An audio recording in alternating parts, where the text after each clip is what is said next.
And we are live, or recording. Hi, hello everyone, and welcome to session 6 of Old School Essentials Against the Slavers. We are running this game on the Gauntlet calendar. The Gauntlet is an online role-playing gaming community. We mostly specialize in indie games, indie RPGs, story games, and OSR games.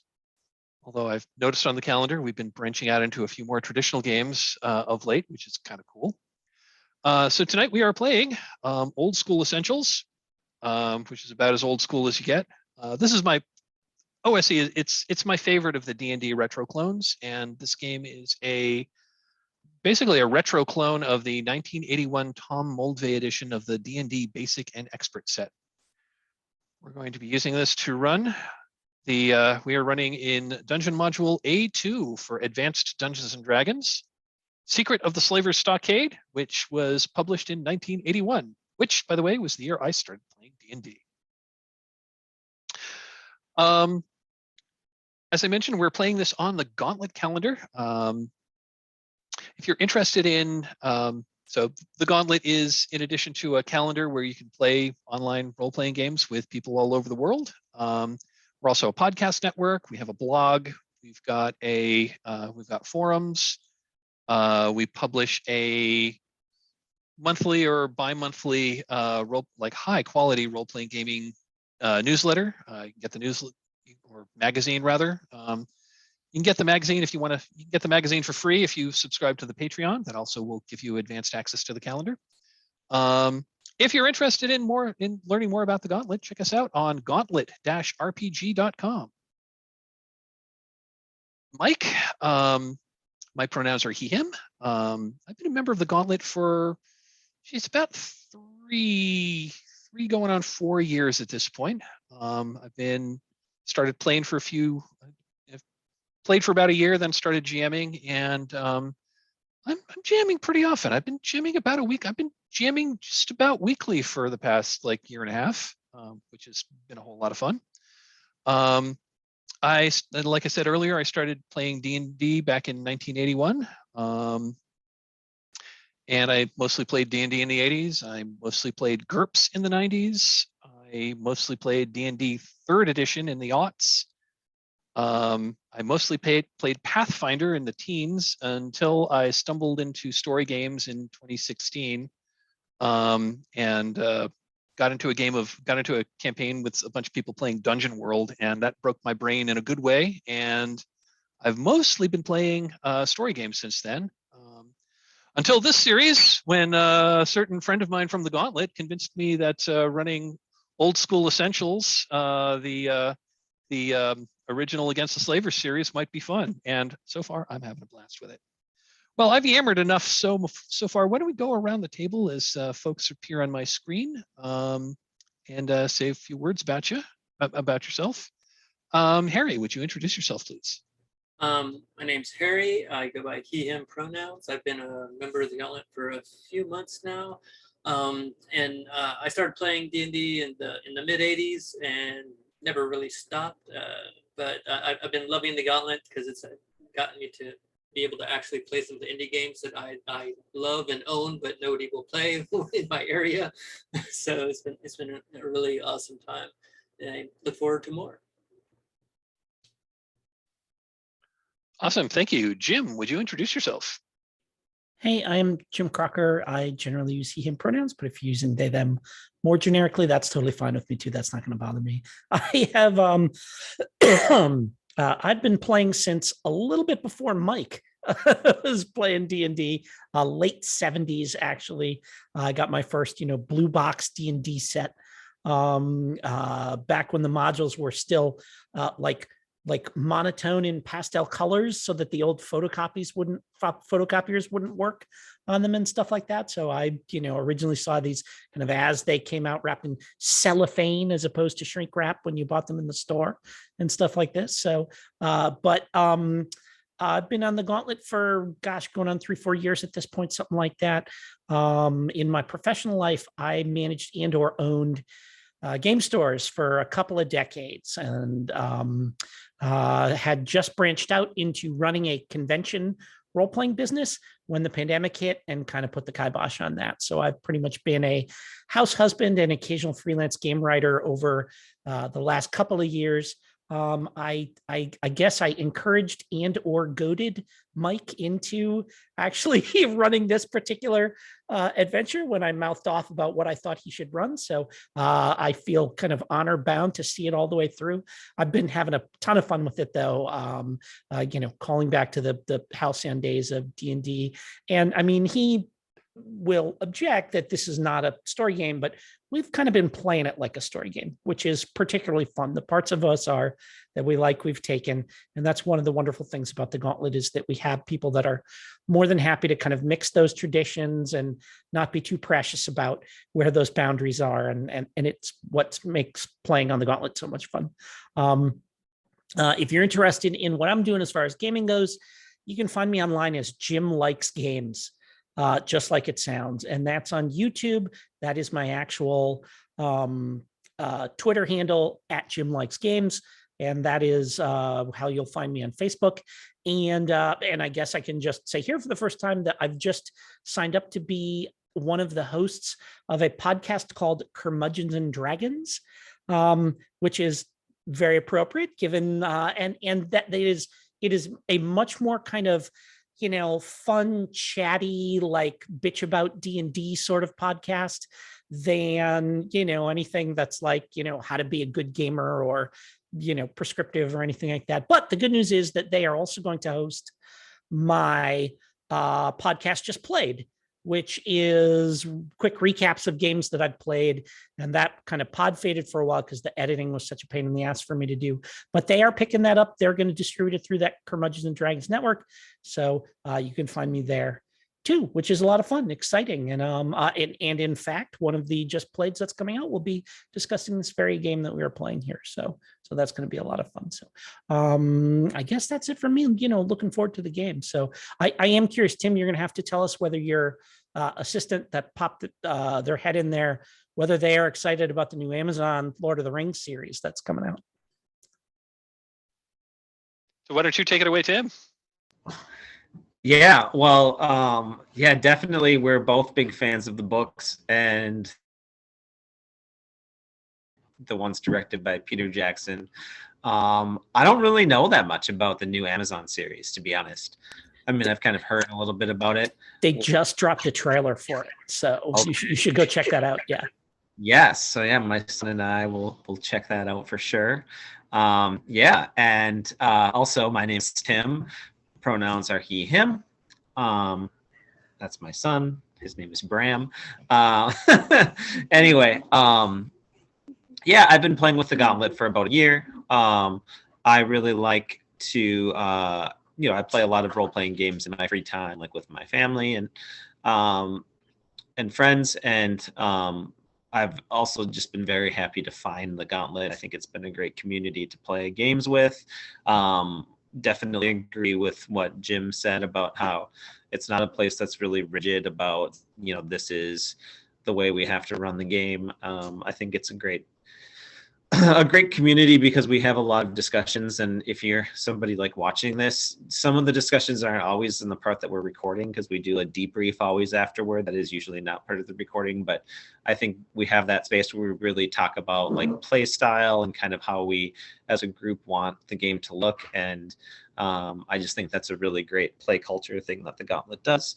And so if you're a person who is open-minded and likes to play collaboratively with people, the Gauntlet is a community you should check out. Well, thanks, Tim. I couldn't agree more.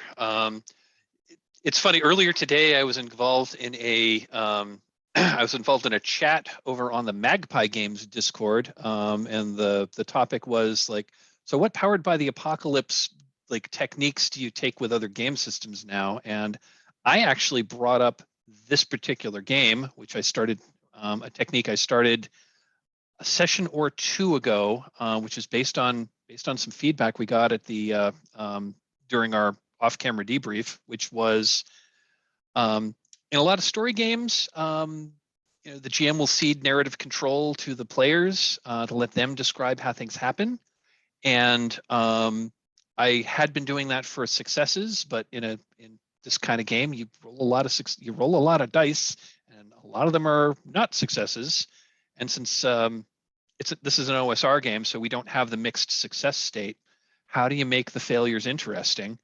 So I've been trying to use a story game technique where basically I'll tell you the result, I'll frame it in with a leading question and ask. So I'll tell you how we get there, and maybe I'll color a little bit of the circumstances, but I'll tell you the destination, but I'll ask you, the player, to tell us how we get there. So that gets some more fiction into the game, and that can put, you know, more interesting things in play fictionally that we can use, you know, that I, the GM, or the other players can pick up and run with. So I just think that's a neat little story game technique that we're pulling into OSR. And I've always enjoyed like where story games and OSR kind of intersect. I think they're a lot closer conceptually than a lot of you know, diehard story gamers and diehard OSR peoples really care to think. So I kind of like playing on that edge. Care to admit, I think, is what you're getting at there. Yeah, there is that. Alrighty then. So just a couple of more quick housekeeping things before we get back into the game. So this is session 6, and we've all played together, but I do just want to mention that we are playing with some safety tools. We are playing with we're taking a layered approach. First and foremost, we're playing with an open door policy, which is any of us can come and go as we please. If you need to step out for any reason, please step out. If you decide this game ain't for me, and you want to step out permanently, that's absolutely fine. You know, we all have our lives to live, and you know, playing role-playing games online with a bunch of you know, well, we're not strangers anymore, but we're, you know, friendly acquaintances at least. But you know, that's not necessarily super high on one's priority. So if life calls, please answer. We are also using a tool called Lines and Veils, which is a proactive safety tool, which is, all of us have different life experiences. What might be okay for you to talk to, I might not really want to talk about, and I might not want to introduce those elements in my game. So with Lines and Veils, we have called out a number of topics that we have decided we just don't want to deal with in this game. I have a stick note. Well, I'm about to pull up a stick note of our Lines and Veils that. Yeah. And I've just pulled up a stick note of our Lines and Veils. So I'm not going to forget about them as we play.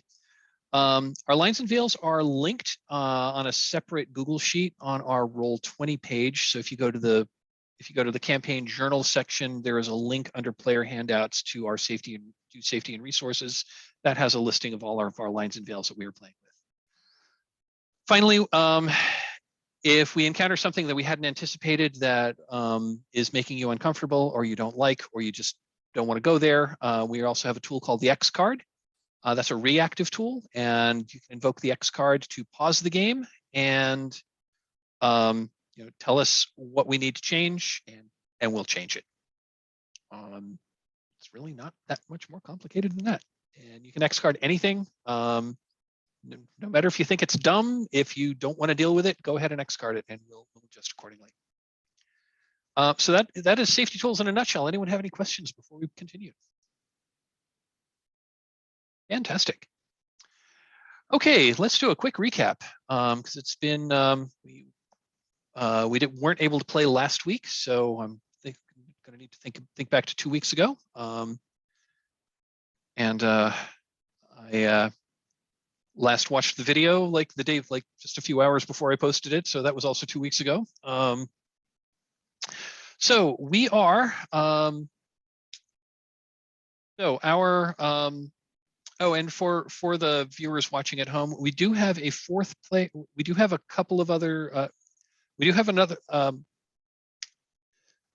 We have 2 other characters that are with us for the moment for players that aren't going to be with us tonight. We have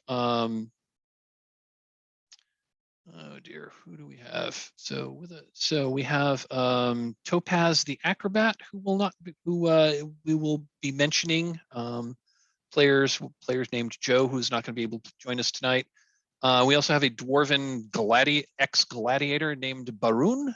His player Ben is also not able to be here tonight, so we'll be dragging both of them around as NPCs for some period of time. So if you're watching at home and wondering who these other characters are, that's who they are. So to recap, so there have been a band of marauding slavers who had been terrorizing the coastal areas, and recently they stopped. They kept taking the bribes, but they stopped. They did not stop their raids after they took the brides from the various lords of the lands. And they have been attacking coastal towns, sacking them, taking all their treasure, and also rounding up the people, loading them on ships and taking them off to gods know where. Finally, the local lords decided that it was time to put a stop to this, and so they hired, but rather than trying to do a frontal assault, they used spies to figure out where the slavers were headquartered. And they had been mostly operating out of a ruined city called Highport. Highport had fallen to a siege of an army of humanoids about 50 years ago, and has been pretty much depopulated and taken over by bands of humanoids and bandits, and and the city's pretty devastated. You had learned, so the lords hired several bands of adventurers. Your group had caught a lead and went to an abandoned temple of Hieronius, which had been taken over by the slavers, and was using basically as a staging point to gather the captives and then send them off wherever they send them off to. So you did some infiltration, you did some exploration, you killed a slave lord that you found, and you also found information about a caravan route that they were using to bring the captives from here to another stronghold, which were high up in the which are in the Drakenskrab mountains, several days ride to the north. So you reported back, you were rewarded, and then you were sent back in to basically follow the slavers up their caravan path, and basically find out what you can. So your orders are to basically disrupt their operations, free as many captives as you can, and kill as many of the slavers as you can, and find out whatever more information you can about where they are and where their central headquarters is. So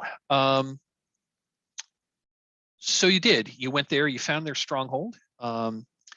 Their stronghold is a wooden stockade that was built on a much older stone castle or stone fort that had long since fallen into ruin, but it's got new wooden construction on top of the stone. It seems to be mostly manned by hobgoblins. While you were casing the place, you crossed paths with a young man named Wilton, who said he was a woodsman from, and honestly I forget what land I said, but he said he was from a town that had been raided, and that town is probably about 150 miles from here. But he said he'd been a captive and he had escaped. Some hex on the Greyhawk map. Yeah. Yeah, exactly. I think it mentioned in the module, but I don't know. I haven't looked at the World of Greyhawk map in probably 30 years. So,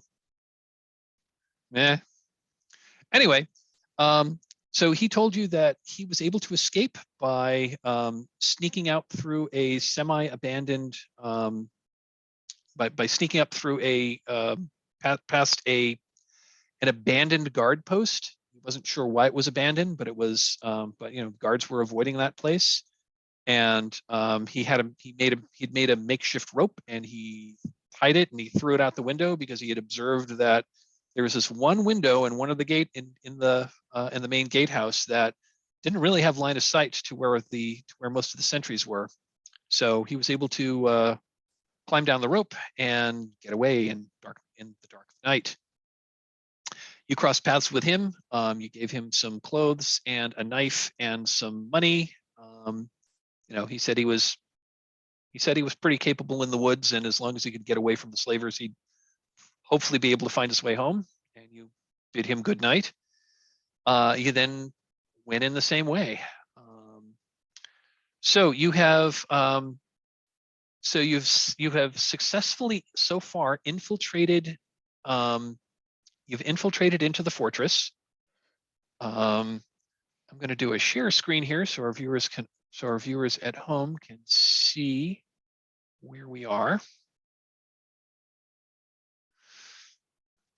So here is a map of the fort thus far.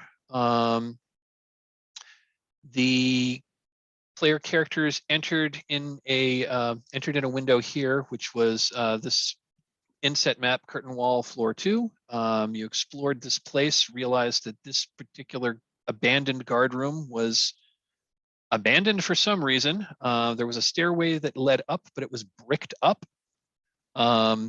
You decided not to explore too much farther here for fear of alerting the guards. You went down the stairs, triggering a trap that caused like a whole bunch of marbles to come down that was going to trip you up, but you used your rope of climbing to successfully negotiate the marble-covered stairs so nobody fell. And Zal, our wizard, gathered up a bunch of marbles. So from there, you got into this outer courtyard. There seemed to be only one way into the inner keep, and that was through this very small, basically very small choke point, which seemed to have it's got a mostly open portcullis, but it's open, but it's only it's raised to be about 3 feet off the ground. And there's also like rubble that's been placed under there. So you're not sure what the deal is there. Perhaps the winch mechanism is broken or what. The other thing is that whole area in front of it was just covered with thick mud. And the area just smelled like, swamp and rotting straw and whatnot. So instead of trying to like work your way through this, through this mud, you again used your rope of climbing and your climbing abilities, and you scaled the gatehouse, the inner gatehouse wall, and surprised some guards on the 3rd floor. You went up to the 3rd floor of the gatehouse,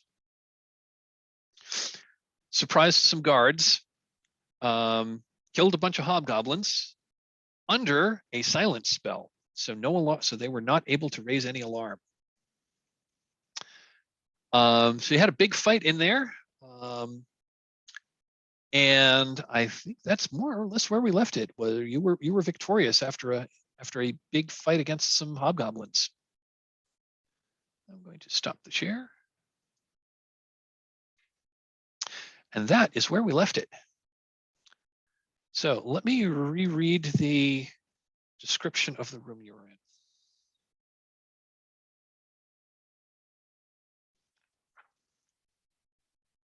You're in the Western Gatehouse, room 9B.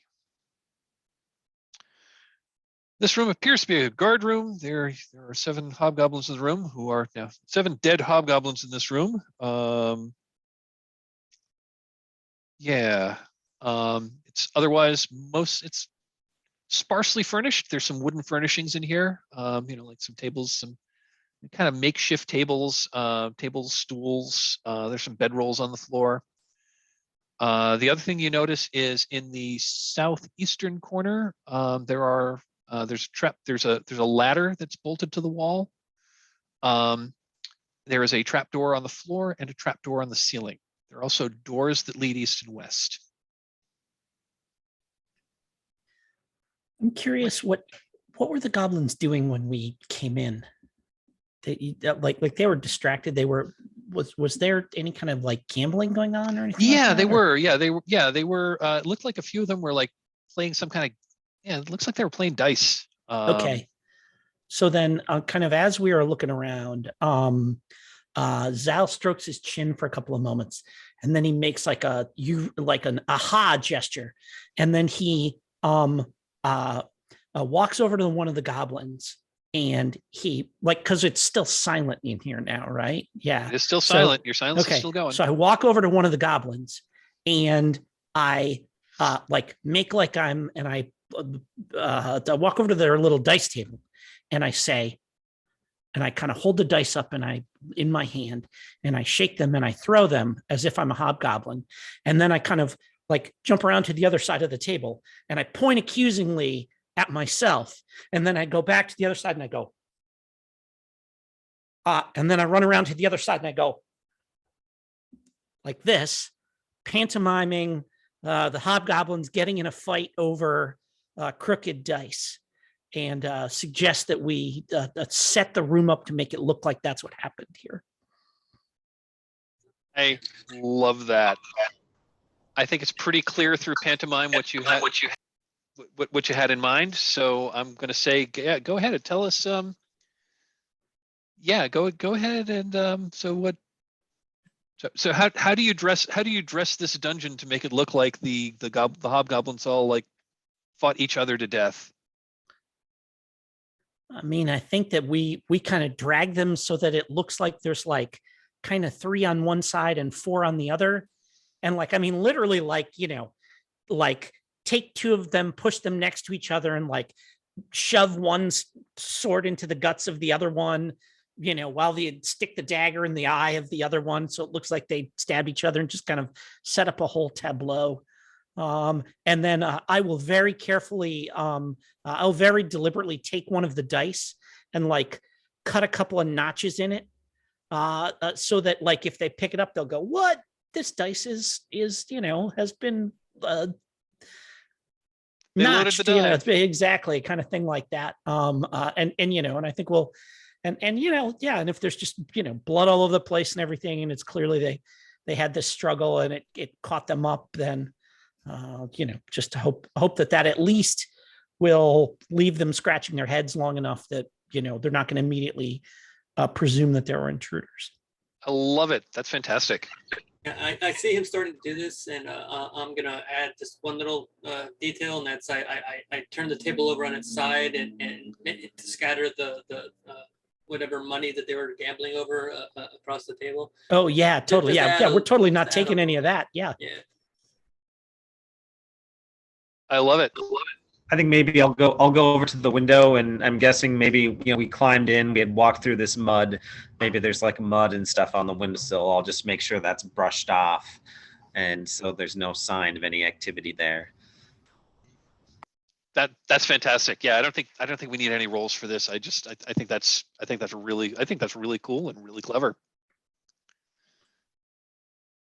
Okay, so you probably Harry, do you know how long that your silent spell lasts? Yeah, let's see here. I've got the book. Where did I put it? So many tabs. It's 12 turns. It's like 2 hours. Yeah, that's because the turns is I think 6 seconds. I think so. No, a turn is 10 minutes. 10 minutes. So, yeah. Okay. Yeah, it's a basic D&D, not it's a little bit different. Yeah, turn is 10 minutes in this game. So yeah. Cool. I didn't know if that was a minutes per round or a turns per round or something like that. Okay, so yeah, you got your silence. That's going to go for another couple of hours. I'm going to say that you probably don't take too much time doing this. Maybe I figure like setting this is maybe going to be 5, maybe 10 minutes. I'm guessing you don't want to spend too much time in here for fear of being discovered, but I think you timed that. I think you'd been observing this for long enough that you kind of know when the guards change shifts. So you at least have some idea as to where things are. So I'm not going to make a roll to see if you get discovered in the midst, just because I think it's more interesting for this to succeed, and you press in deeper into the. So my question as a player, not as a character, is: do you want me to bring this marble with us because it's going to mess up with our kind of communication with each other, as well as cover our own? Yeah, I think I almost feel like we would leave it here, under the theory that like if we wanted it, we could retrace our steps and retrieve it. Yeah, 2 hours. That's pretty good. You know, so I don't know. That's just like fictionally. I don't know if we want to be like figuring out how we. I mean, I suppose like I don't know, Mike. We could say if we're all literate, we could say like we have paper and parchment maybe, and we're just writing everything. But I'll just put one thing out. I'll just put one thing out there if you want to leave the marble in this room and leave it cloaked in silence, and that would be you're probably pretty sure that they wouldn't have had a big brawl under a silence spell. right. Yeah, I can deposit it at the bottom of the tower in that front courtyard. Nice big empty space there, and if we have to, I don't know. I don't think we're gonna have to be heading back here. If we have to run, we're gonna have to get out of here completely. Got it. Okay. So you're gonna take it with you for now, or you're gonna toss it out the window? Yeah, toss it down there. Okay. Okay, you no longer have your silence marble. I think I would like to just listen at that ladder. Like you said, there's like a hatch in the floor and then a hatch in the ceiling. Yes. Yeah. I mean, I would probably want to start by maybe listening to like climbing up the ladder most of the way, and just kind of getting my ear up there and just listening. I feel like at one point maybe we had the idea that getting up higher would be, we'd at least be able to see things better and kind of pick where we want to descend maybe. So okay. You do know from your casing of the place that above you is basically the roof of the gatehouse. There are 2 hobgoblin guards up there. They've got a siege engine. They got some torches going, and you knew that from observation before you actually entered. Right. Okay. Yes, I remember that now. Thank you. Well, I'm wondering then, like, do we want to, now that we don't have the marble, do we want to like make a commotion as if we were the hobgoblins, like in the throes of our fight, so that they'll come down? We could hide, and then they'll happen upon this scene, and then we'll come out and take them unaware. I think that's too risky. Because I mean, others here from somewhere else. Right? Yeah, like their fight didn't occur under silence, but if it happened swiftly, and I mean there are doors that were behind here, then all we need to do is for them to not understand what happened here, as opposed to immediately think that it was intruders that did this. Oh yeah, I forgot. There's windows on the south wall. If we want to go and take a look and see what it's like on the inside. Oh yeah, we can take a little peek. Yeah. Oh, you can totally do that. Let me check my map.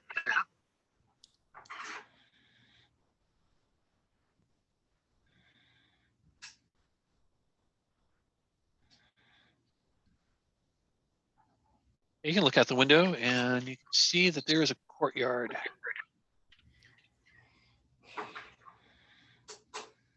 And is that open area? Yes, that is open.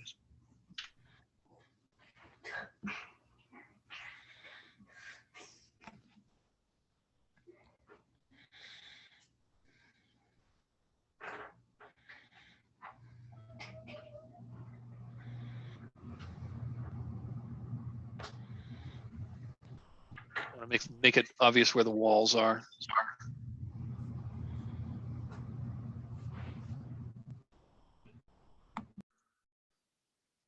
Okay.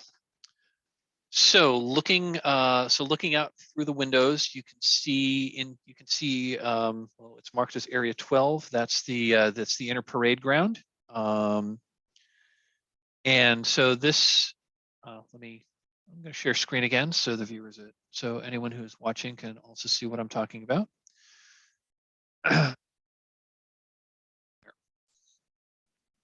So looking out, looking out the windows, and again, you're on the 3rd floor. You see that this is a wide open parade ground. It's an open and barren area. There's a little bit of vegetation that's growing like on the walls, just kind of like, scrubby weeds and whatnot, not even brushes. It's like, grass and weeds. But the main part of this, it's just dry, tamped down earth. It's pretty wide open. From here, you can see that there are guards on the walls, and at this point, you're kind of looking down at them a little bit. You're higher in the gatehouse. You're a little you're a little higher than the walls, so you can see that where the letter G is on the map, that's a guard post, and there's usually a hobgoblin that's standing there. Although hobgoblins are looking out, they're not looking in. They're looking out for attackers. They're not really concerned about like escapees or whoever might be wandering around the grounds. Also looking through here, this area 13, and you can see it from where you are. That's an inner courtyard, and this looks like it's kind of a fairly well-tended garden. There's some small trees. There's some ornamental bushes. Is that a fountain in the middle there? I'm double checking that. Yes, it's a circular stone fountain.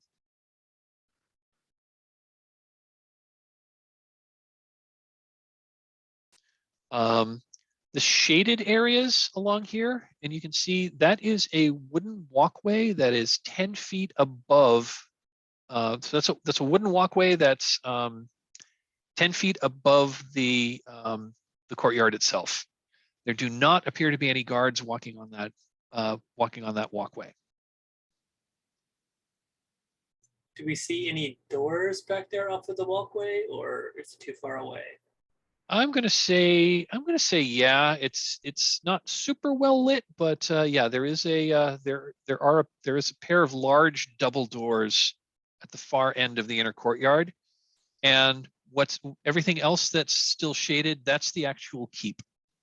That's the keep and stockade. So these are these are like wooden walls that have been built on top of like a stone foundation. They've got roofs, and yeah, so everything else that's everything that's still hidden is part of the fortress. That's the actual stockade.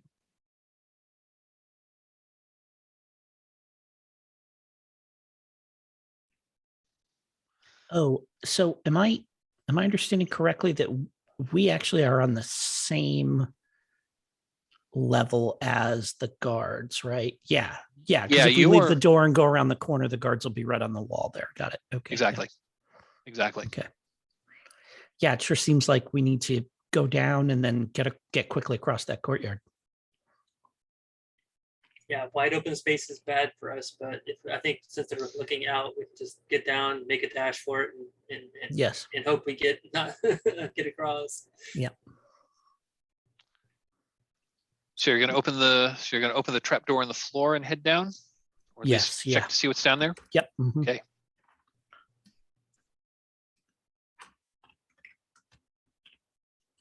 Go down into C.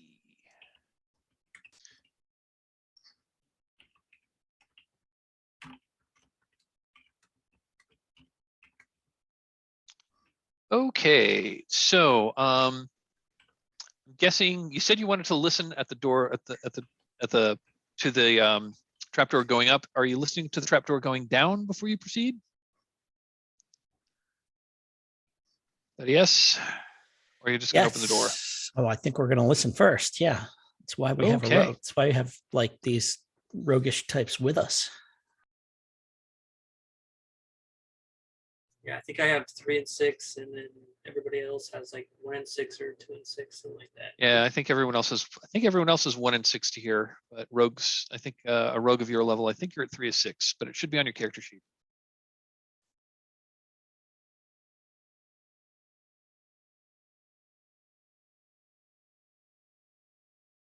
Yeah, 3, 6. Yeah, if you wanna, so if you wanna, oh, I guess I should roll that.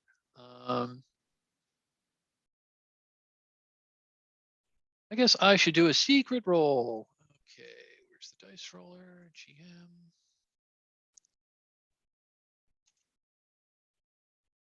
Oops, I didn't mean to roll 2, I meant to roll 1. Okay. So you press your ear to the floor and you hear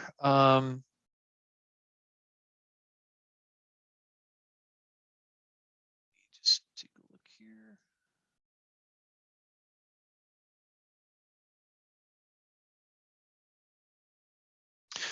Yeah, you hear the sound of two male voices talking.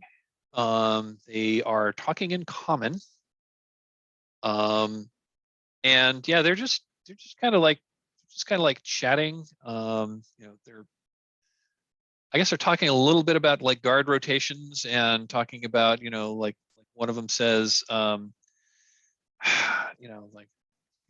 to say, I really like the hobgoblin guards. They're much more disciplined than those orcs we used to have. And the other says something about that one orc sergeant. He was fearsome. What was his name again? And they're just having a little. Two guys are just having a little conversation. So 2 human guards, I think, or something. Two humans. Yeah, 2 humans. Yeah. Well, they're speaking in common, and the hobgoblins that you'd encountered were speaking in goblin. So do we want to try and jump them, or do we want to try and go around? I don't know if we can climb down the south side of this place like we climbed up on the north side to try and bypass that. Either way, I'm good with. Oh, that's a good call. I hadn't thought of that. Can we squeeze through the windows on the south?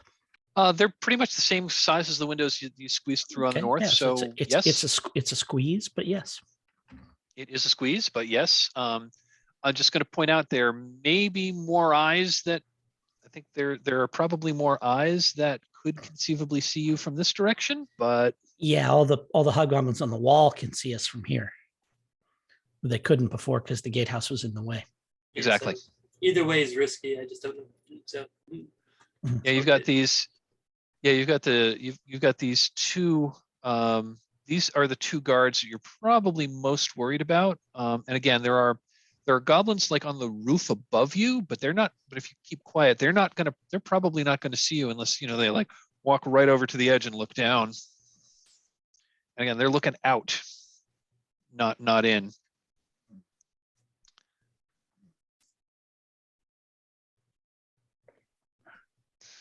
So what is the plan, gentlemen? Well, we're going to have to deal with those guards beneath one way or the other. It seems to me that getting them while they're coming up the ladder, or at least getting one of them that way, would be the best way to go about it.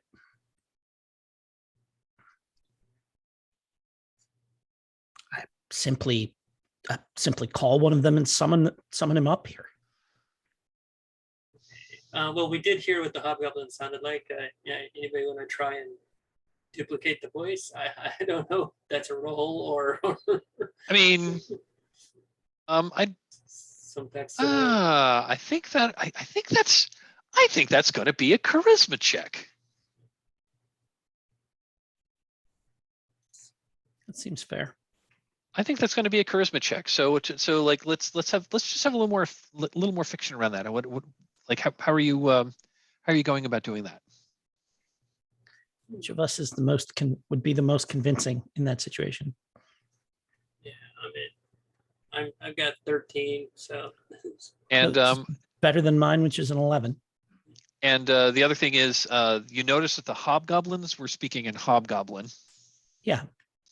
Well, I mean, yes, but you know, but you know, if they're going to talk to the human, they might human switch to come common. here. You know, that's not so tough. Okay, yeah.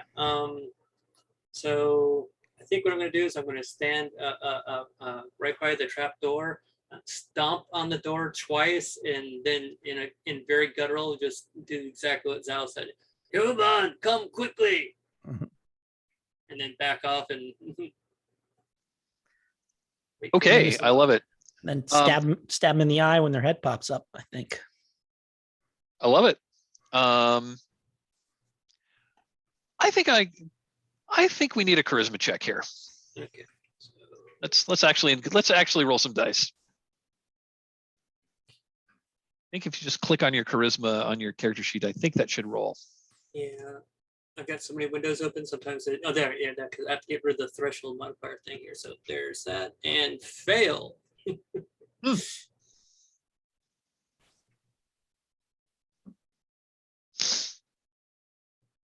Okay. I'm trying to think what a good reaction would be. Stop, human, come here. He calls back up. Like a voice calls back up. Like, I told you not to call me human. You know my name, god damn it. I sigh and I walk over to the trap door and I kind of like wiggle my fingers like, you know, I am readying a spell.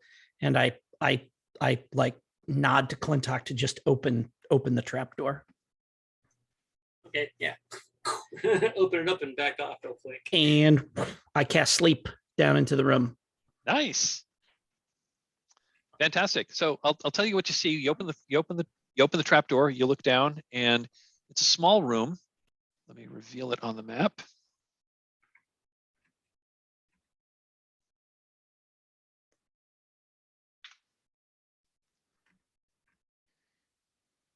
And let me switch off of the background layer so I don't mess up the map. So it is a small room. You know, and you know, there's a desk in there, boxes of supplies, you know, two folded cots, and there are two men down there. There's a human man wearing banded mail, and also a half orc wearing banded mail. You know, and they like, you know, and they I'm going to say the half orc is the one that like looks up and notices that the door opens. Mm-hmm. But I'm going to say they were absolutely not expecting to see like a wizard there casting a spell. So I'm going to say, yeah, go ahead. I'm going to say, yeah, the spell goes off. Cool. So the way that it works is if they are lower than 4 hit dice, then I put to sleep a group of 2d8 of them. Okay. That's 2d8 creatures or 2d8 hit dice? 2d8 creatures. Okay. So here's what happens. Yeah. Cast your spell. Yep. So you cast your spell. The half orc falls down, clearly asleep. Yep. The human doesn't. Oh boy. Okay. Well, all right. This is why we have people with pointy things. I'm going to call this a surprise round, just because I think they were absolutely not expecting this to happen. So I'm going to let everyone act, and then we'll roll initiative. So Zal, your spell had gone off. I think that's first. Calf, what are you doing in this situation? How far is the drop down? It's about 10 feet. just to make it easy. Yeah. I mean, I just would imagine I would jump right down the hole and draw my try and land on my feet. And Okay. make an attack. That's gonna be a dex check. Okay.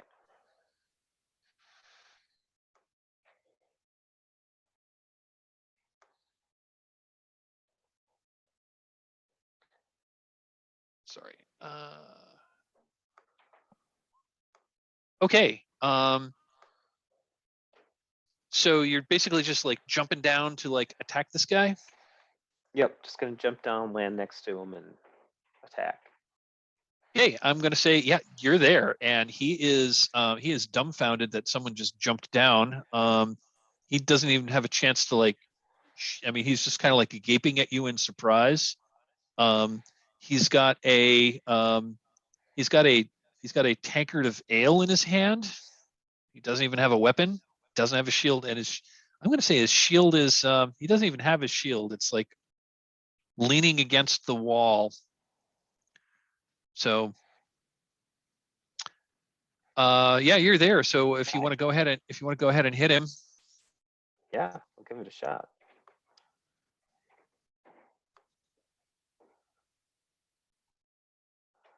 Okay, so yeah, not real good. I don't think I did. Yeah, that's yeah. Yeah, that wasn't a particularly. I'm going to say that. So go ahead and tell us how that. Yeah, tell us why you weren't able to. That I was going to say that's a pretty bad miss. I'm going to tell us why you like weren't able to land a blow on this guy that had no idea you were going to be there. Yeah, I mean, I think I drop down and just see this totally surprised guy, and probably I'm a little bit lackadaisical with my thrust, or I'm going for like the big kill shot, and that gives him time. He's got that big tankard of ale, and he actually like swings it across and deflects the tip of my sword, sends my blow wide. Love it. He's defending with a pewter tankard. Love it. Yes. Clintock, what are you doing?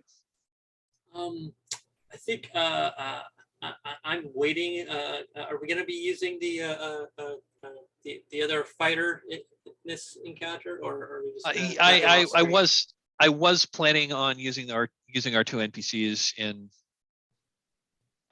this encounter. Okay, good. So it's because it's OSR, so I would say have the other fighter drop down. I've got his sheet up if you want me to roll for him. Yeah, that'd be great if you wouldn't mind rolling for him. Okay, so rolling for Barun. Yeah, go ahead and have him make a dex check. This is basically to avoid, because you're jumping 10 feet. This is basically to avoid some falling damage. That's awesome. And yeah, I took a look at his sheet, and so for this time through, he's going to be wielding the new magical battle axe that he has. Nice. So let's try that. And submit. And, ooh, there we go. Ooh, yeah, that's wow. Yeah, that's a very solid hit, especially to a guy who hasn't fully. Okay, yeah, that's Yeah, I think the visual on that is you see the dwarf drop down, hits the ground, does a combat roll, comes up with the axe and lodges it like right in the guy's thigh. I love it. Yeah, he that's a really solid blow. And this guy, like, at this point he does shout in pain, kind of like rolls with it.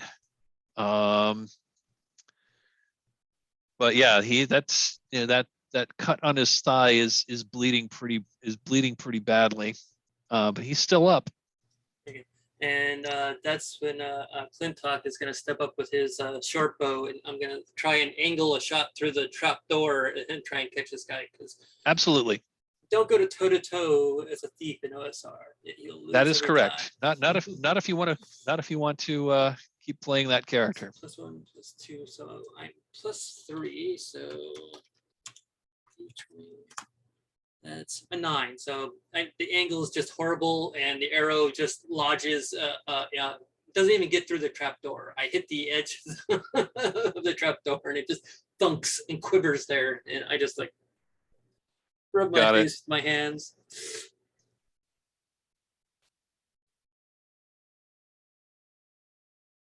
Yeah, sorry, just looking for the attack roll just to see what. Where is the attack table?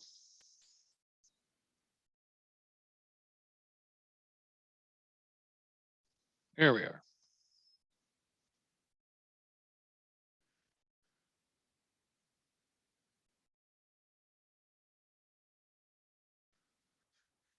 Okay.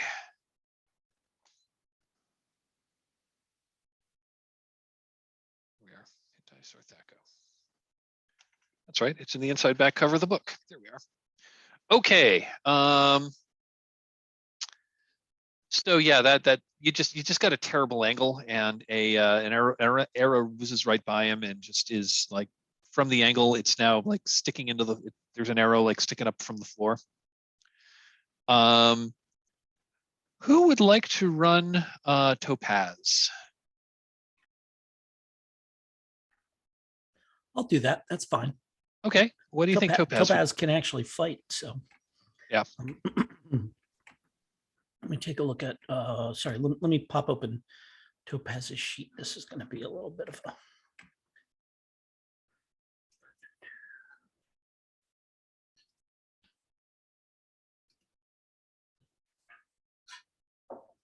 What's Topaz got going on here? So we've got the orc is down there, right? Yes. And pardon me.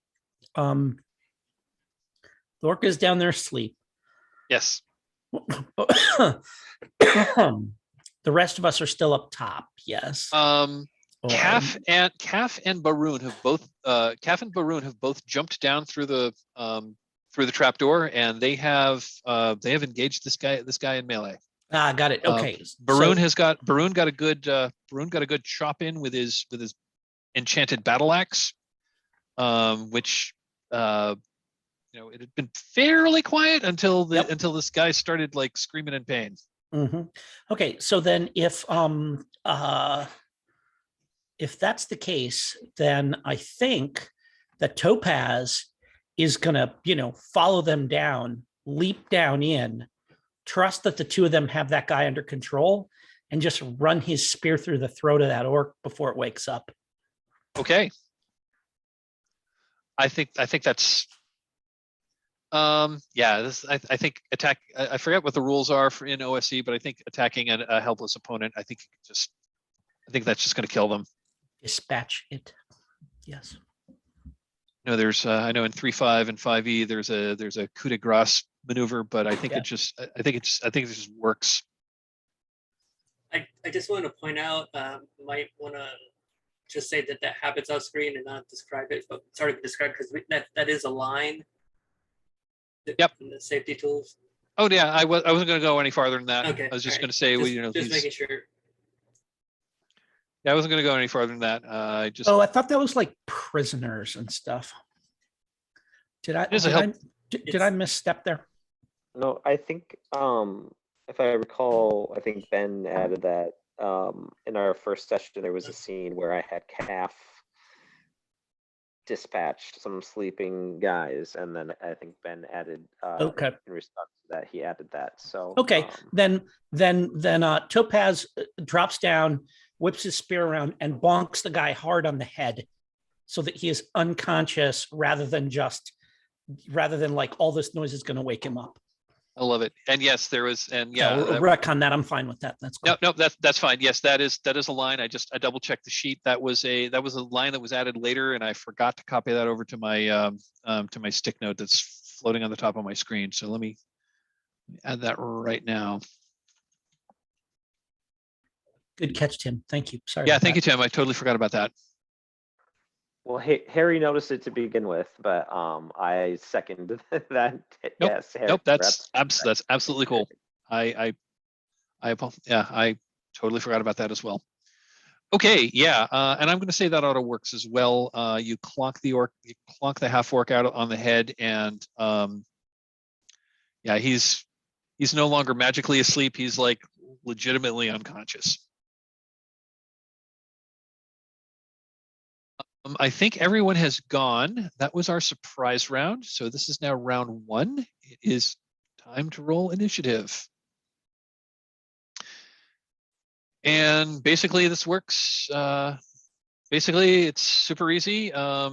You roll a d6, I roll a d6, and whoever gets the high roll goes first. So I'm going to roll for the monsters. Okay, I can roll. Okay, so the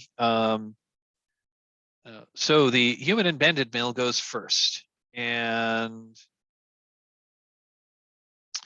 what is he gonna do?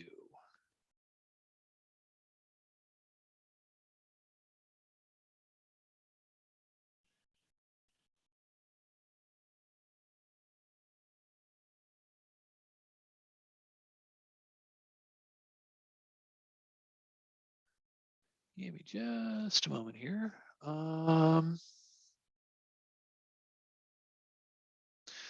Okay.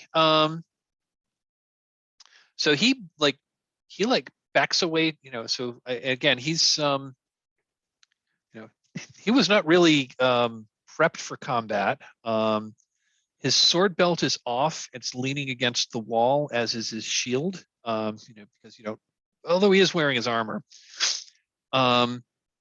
So he takes a half step back to that table that I said was there, and he with his eyes on all of you, he reaches under there and pulls out a loaded crossbow.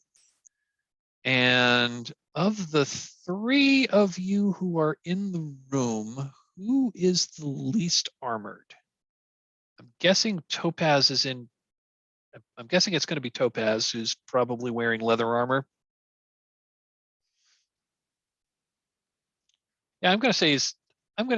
Then again, he's got 2 of you in melee range. I'm going to take that back. He's going to shoot Baroon because Baroon's the one that actually just hit him. So he's going to try to shoot him right back. Oh. And the crossbow misfires. He pulls the trigger and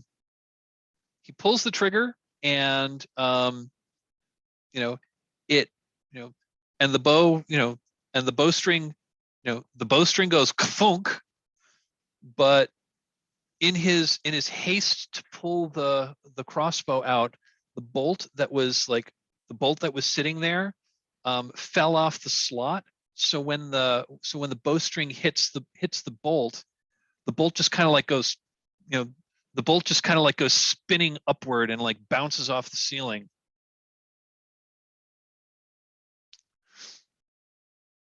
So it is now your turn. And then I'm not going to say it, but then he just utters this repulsively vile oath on one of the does this horrible misogynistic curse on a female goddess.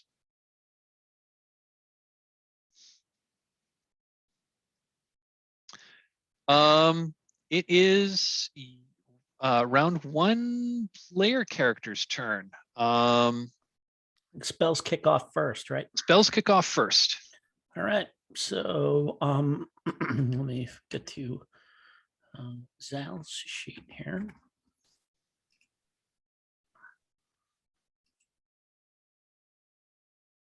Oh, I need to have him make a morale check. He's probably going to make it.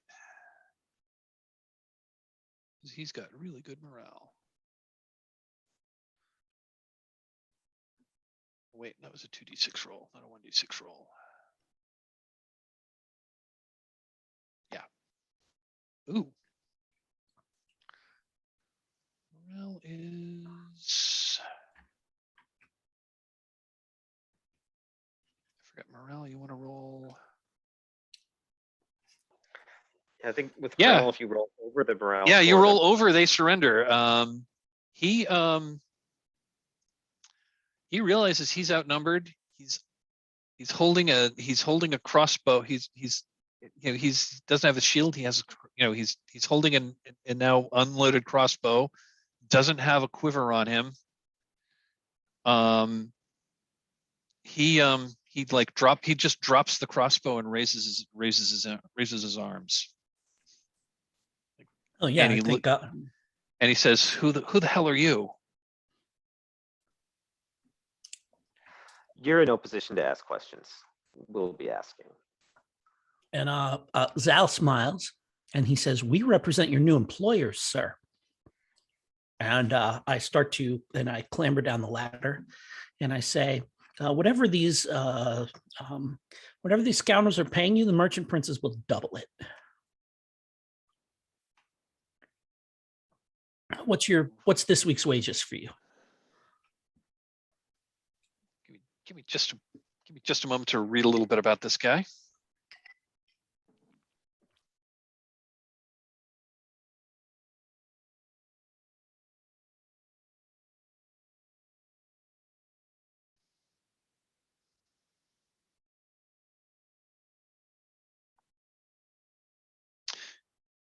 Okay. Yeah, he says, I get, well, yeah, I mean, they pay me, they pay me pretty well. I get, I get 20 gold a week. And I laugh and say, "A pittance." And I reach into my pouch and just, pull out a big stack of coins. I pull out 40 gold. I just drop it on the table. And I say, "Perhaps you'd like to work for us this week. I'm here to tell you the merchant princes have banded together. This operation, it's not long for this world. Those who can smell what is coming on the wind would do wise to take advantage of any opportunity that's offered them before all of this poof goes up in smoke." Merchant princes are onto us. Oh, very much so. Zal, I think I'm going to call for a charisma check to try to convince this guy. Okay, yeah, let's see. See what we got here. And the fact that you are, and the fact that you're seem to be making him a relatively reasonable offer, and you're giving him money, I'm going to let you. I'm going to give you a +2 bonus, and the way that means you don't have, since you're trying to roll low, that means you're. That means consider your score 2 points higher. Got it. Okay, so I should do threshold modifier. Do a threshold modifier of +2. 2. There we go. Okay. On a charisma check. Did that calculate properly? It says 15. Oh, except I was supposed to lower it, right? Oh yeah, that added. Is that how that works? It added it. So it was a 13. It comes out at an 11, which is equal to my charisma. Okay. So your charisma is 13? No. So instead of adding 2, it was supposed to subtract 2. So if it were flat, it would have been 13. Subtracting 2 makes it down to 11. So, and my charisma is 11. Okay. Because it added instead of subtracted, the swing is double that. But it added it to your charisma, so that would have been correct for giving you a. It treated my charisma as 13 and not the roll as. I'm just seeing that if you hover over the 15, it kind of over it. It says rolling 15 less than 11 plus 2. There we go. Got it. Okay. Okay. Yep. Okay. So that's a failure. That is a failure. Okay. I think how he's going to react.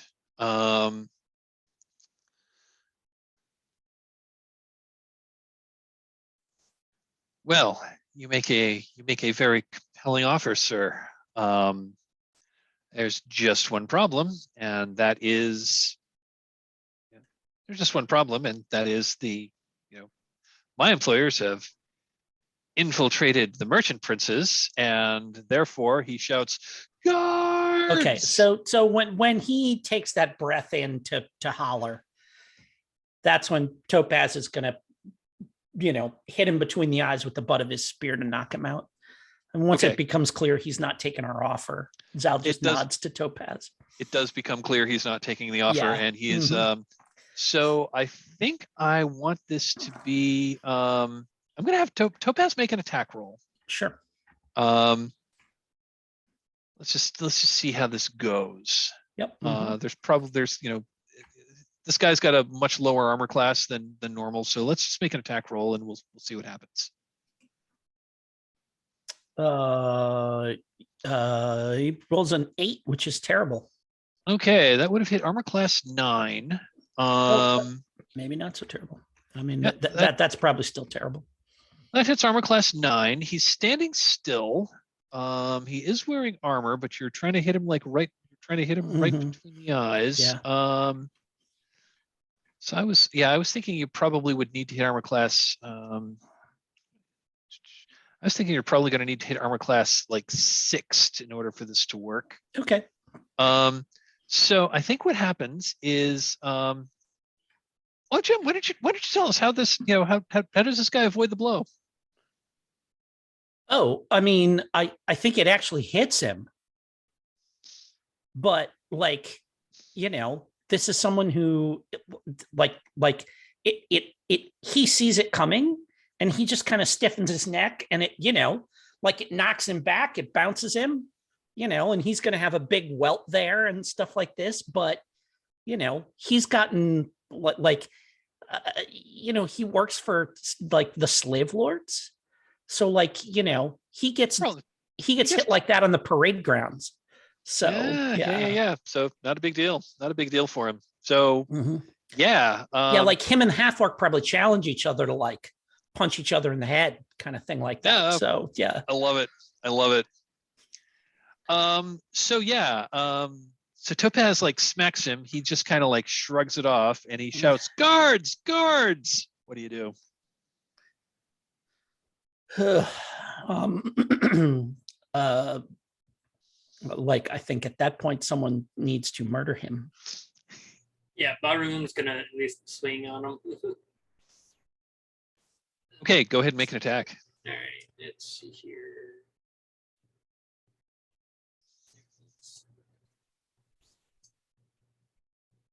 Let's see here. Attack 14, so armor class 3. Yeah. Oh yeah, that hits. 4 damage. 4 damage.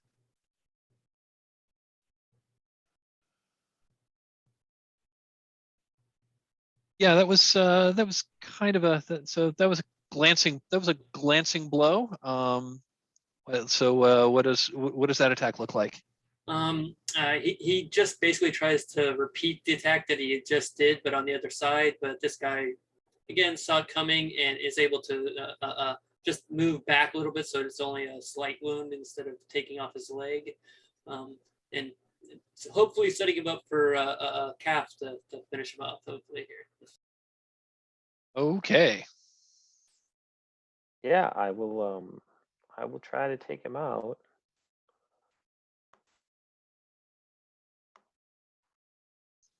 And that looks like a miss. Yeah, that's 17 minus 9. So AC would hit 8. okay. But he was wearing armor, so yeah. Yeah, I think that makes most sense.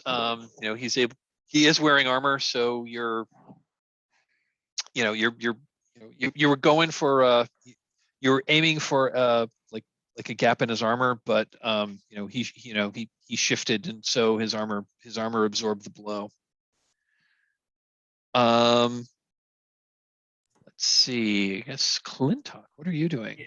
I guess the only thing I really can do is try to shoot him again. Go for it. Let's see here.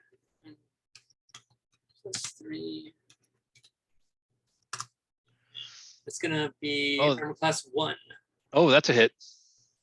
Do some damage. 6 and 3 points of damage. Okay.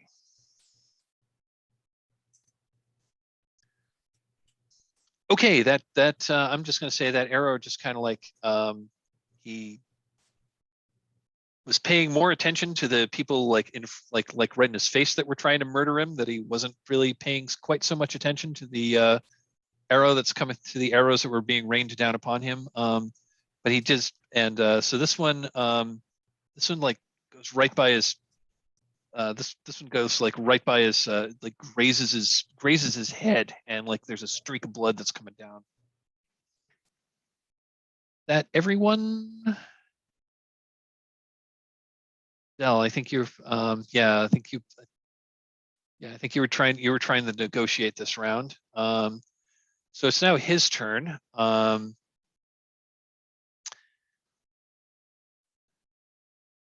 I think he's continuing to shout for the guards. And he takes a step back to like get his sword that's leaning on the wall. Yeah, he like and he's able to get back and draw his sword. And I think he is going to attack Baroon with his sword.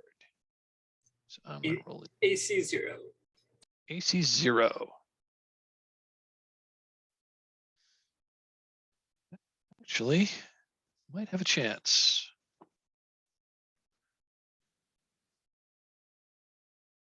He rolled a 17. Yeah, that hit AC -2. So we're gonna do some damage.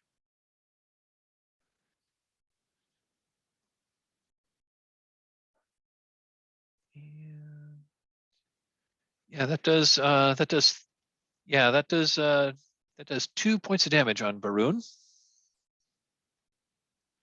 Okay, so he's down to 13. Okay.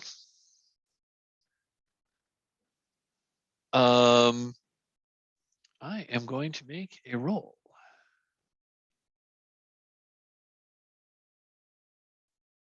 I'm going to make a secret roll.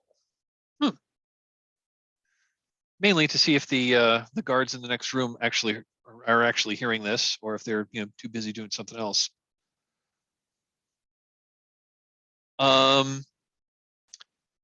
So yeah, it is now your turn.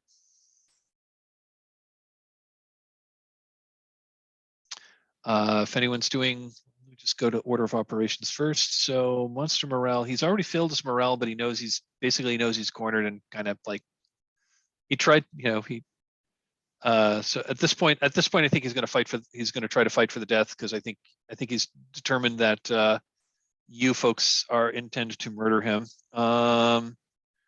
Movement, there's not a lot of movement. Missile fire actually does beat spellcasting in the order of operations. Yeah, I think with the crowd going on there, that Topaz would probably pull out his bow and one of his supply of +1 arrows. Go for it. Which he has 8. All right. Oh, you know what? I should do quantity 8 in the quantity field. All right. So let's see what we got here.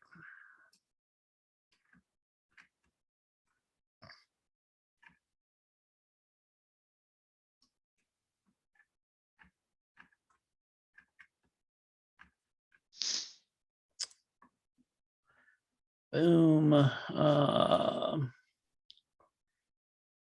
That's a 10. Hits armor class 7. Okay. So how did this guy seem to anticipate the arrow and I think not get hit by it?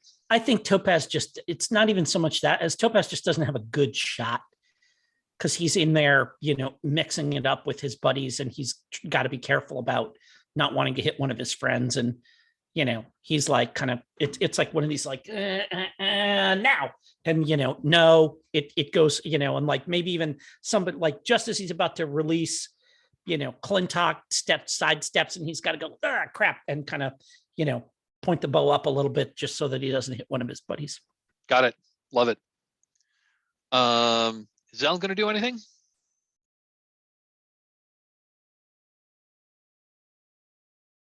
You're muted, Jim. Yes. What Zal is going to do is, we're all in the room now. So I think Harry, Clintock's still upstairs, like yeah, sitting down. Yeah, still Okay. at the top of the trapdoor. So Zal, oh, there's no door out of this room, is there? Oh, there is a door out of this room. There is a door to the north. You are in 8C. Okay, but there's no door to the exterior. There is no door to the exterior. You're on the second floor now. Got it. Yeah. Oh, that's right.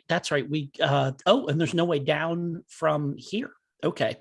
We would have Yeah, to go. you don't. We You gotta do go. not. There we Yeah, go. you do not see any. You do not Okay. see any way down. All right. Okay. Then Zal will, kind of circle around to the side, pull out one of his pull out his lucky magic dagger, go chuck it at that guy. Okay. See what happens here. Make a hit roll. Yeah, my soul +1 magical dagger. What we got here? Oh man, that is a 22. Ooh. I rolled a nat 20. Nice. So 5 damage with that. Nice. And I'm trying to remember what the optional double damage that we'd been doing. I think what the optional like critical damage was for that. I think it was, did I say double damage or did I say max damage? It was max. I think it was max. But you already rolled max. You already rolled max. That's fine. I'm cool with that. I'm cool with 5 damage. That's good. That's a well struck blow by Zal. Yeah, he hit him pretty squarely, and he's not looking like he's still up, but he's kind of reeling right now. What does that hit look like? And I mean, it's that thing where Zal kind of balances the dagger on the tip of his finger and like watches, and he's like watching everybody swirling around. And then he like flicks it up, catches it by the, like does that thing where it kind of drops, catches it by the blade. And everybody's like moving and it looks all chaotic, but he says 3, 2, 1 now. And like tosses it. And it's like right between the gap of his 2 friends and just, hits that dude like right in the throat. So yeah. I love it. So Clintock, if you are still engaging in missile fire, now would be the time. Yep. Here. Oh, not good. Still a bad angle. Still a bad angle. Still a bad angle. You really can't even line up. Can't even line up a shot where he's gone to. You're probably, you may have to come down the stairs to continue to engage him. I'm thinking that the battle is kind of like moved over to a point farther away from the trap door that you really can't get a clean shot at this point. Sounds good. Calf, you are engaged in melee with this guy. What do you want to do? Yeah, I'll go ahead and make an attack.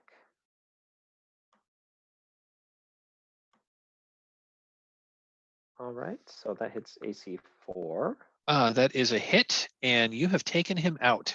What does that look like? Yeah, you said he's heavily armored. He's wearing banded mail, yeah.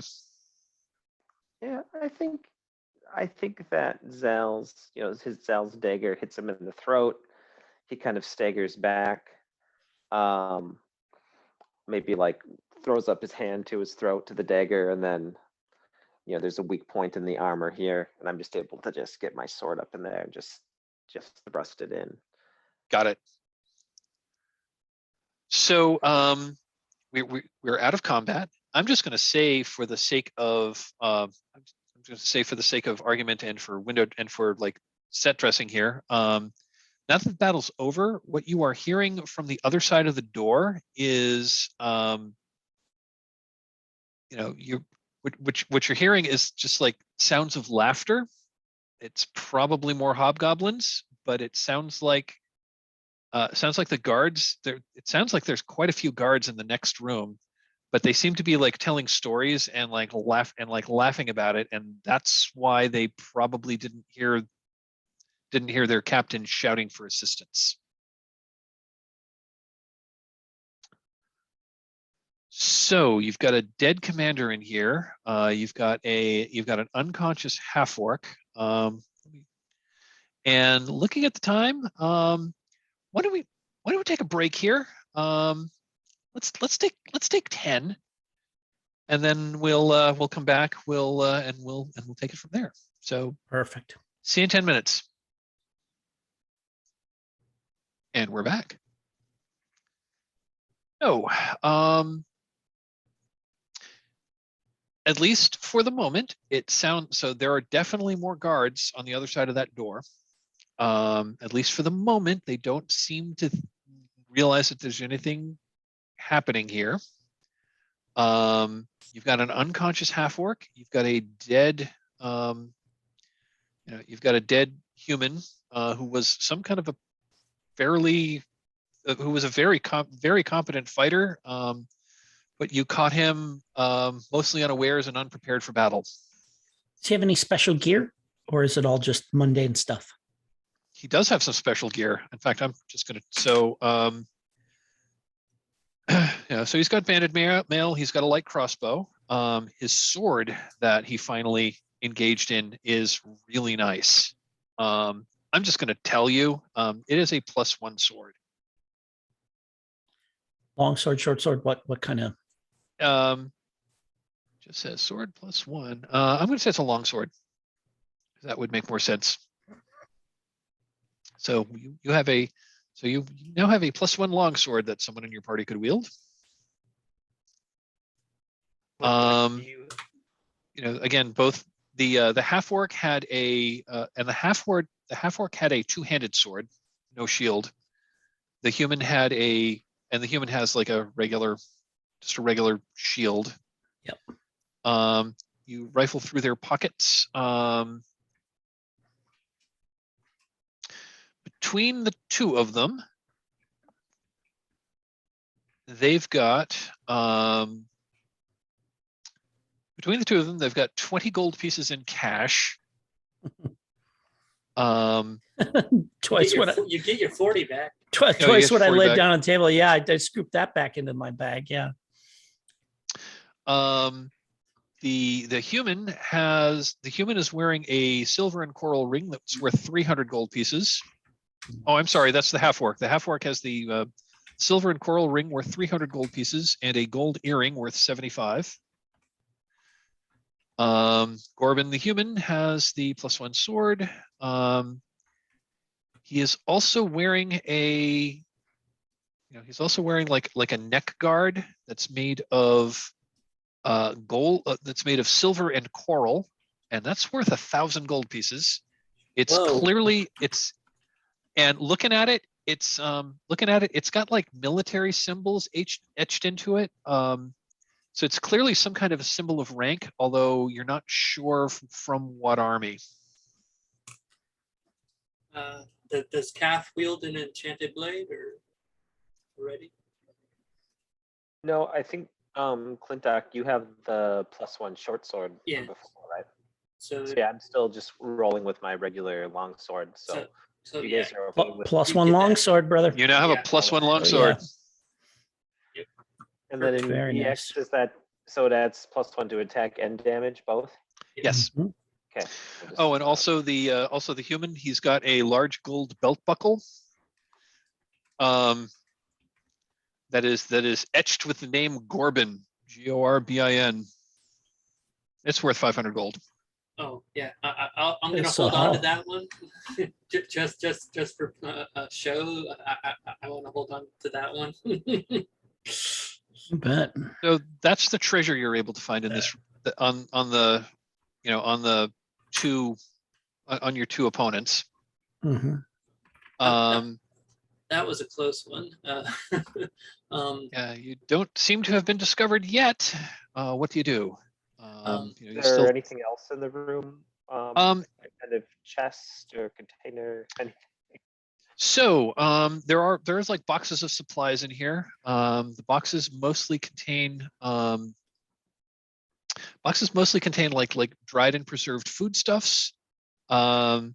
There's one box that has like some very rudimentary like medical supplies, like just like basic bandages, like some healing herbs, that a healer would conceivably use. But also of interest, hanging on a peg on the wall is a ring of keys. Oh, that was going to be my next question. And finally, you're like poking around. You notice that there's like a throw rug on the floor in the northeast corner of the room, and you pull the throw rug off, and there is a trapdoor in the floor that was under the rug. Very nice, very nice. All right. Zal's going to go through the key ring. Is there a key to the trapdoor above us? Actually, yes, there is. Excellent. I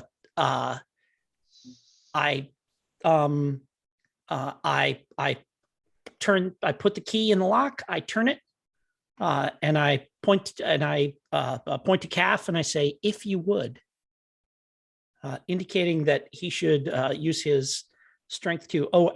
Who's the strongest of us here? Oh, you know what? It's probably our dwarf, our gladiator, right? Or maybe not. Calf, what's your strength?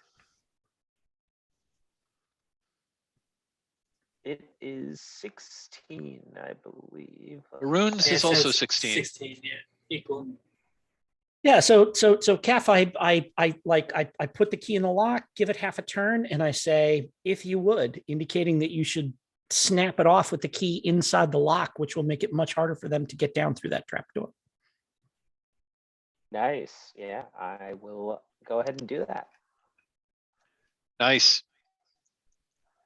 Oh, and just for fictional purposes, I'm gonna take the herbs of healing or whatever. They're not magical or anything like that, but just so I have something just in case. Yeah, absolutely. Yeah, you can take like bandages and bandages and healers herbs. Yeah. That might come in handy at some point in the future. I guess that someone should put an ear to that trapdoor, I suppose. Although if they didn't hear what's happened up here, we're probably not going to hear anything happening down there. Actually, the fact that it was covered over means it's probably not used regularly. Yeah, I'm gonna look for traps on that one. Yeah, not unwise. I'm gonna put that. Oh, there it is. It's at 25%. 25%. Yeah.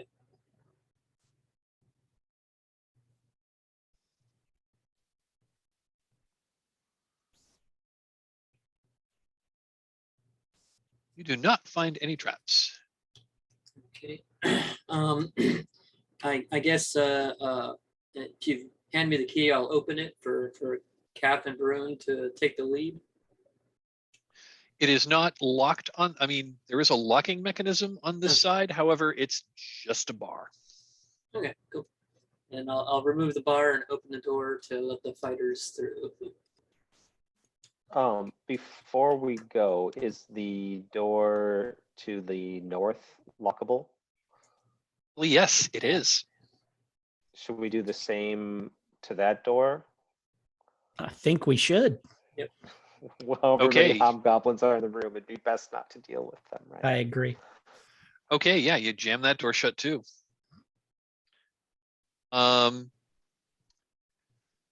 You are listening at the door. And you have a 1 in 3 chance of hearing. I'm sorry, a 3 and 6. Yeah. A coin flip chance. Yep. Okay. You press your ear to the. You hear the sound of. You hear the neighing of a horse. Okay, I think this might go down to the stables or something. But there's a horse on the other side, or at least it sounds like a horse. All right. Well, horses don't call for guards, so Yes. I say we go down. I can lead the way down if we're headed that way. Okay, so I'm going to. So we're now back on the main map.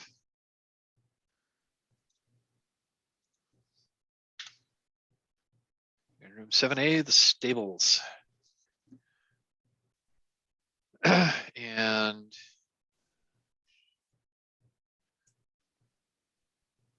Yeah, so the so the trap door, so the trap door in the floor opens up into like above this stable. It appears to be, does not have an animal in it.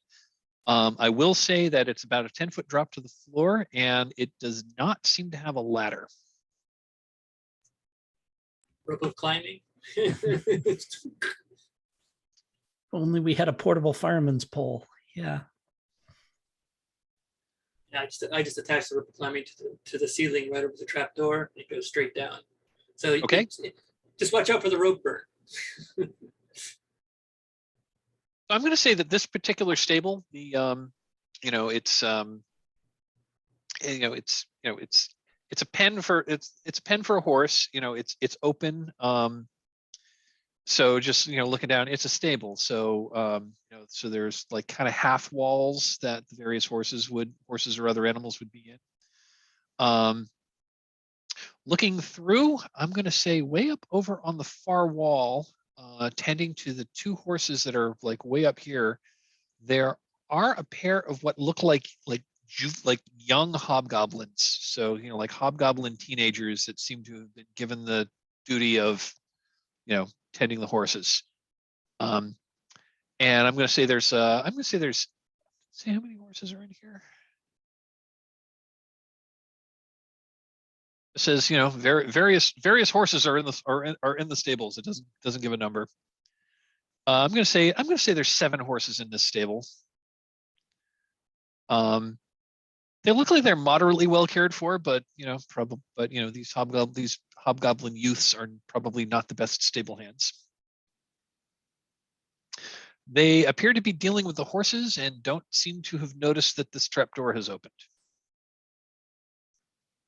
or that there's a rope of climbing that has gone down into it.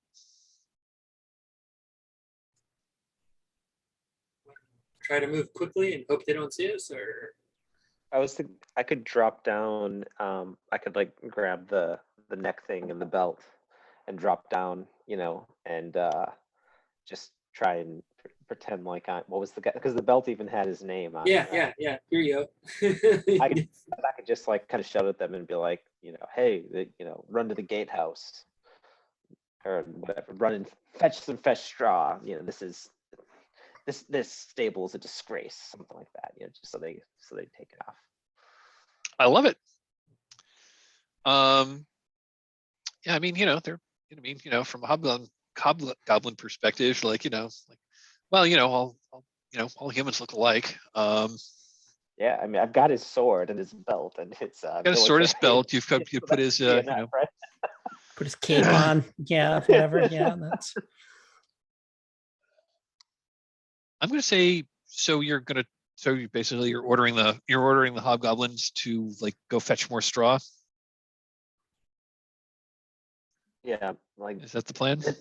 This stable's a disgrace. Get some fresh straw. We need to freshen this place up immediately. Gross. Even for you, I wouldn't expect you to live in such filth. Get out of here before I get maggots. I love it.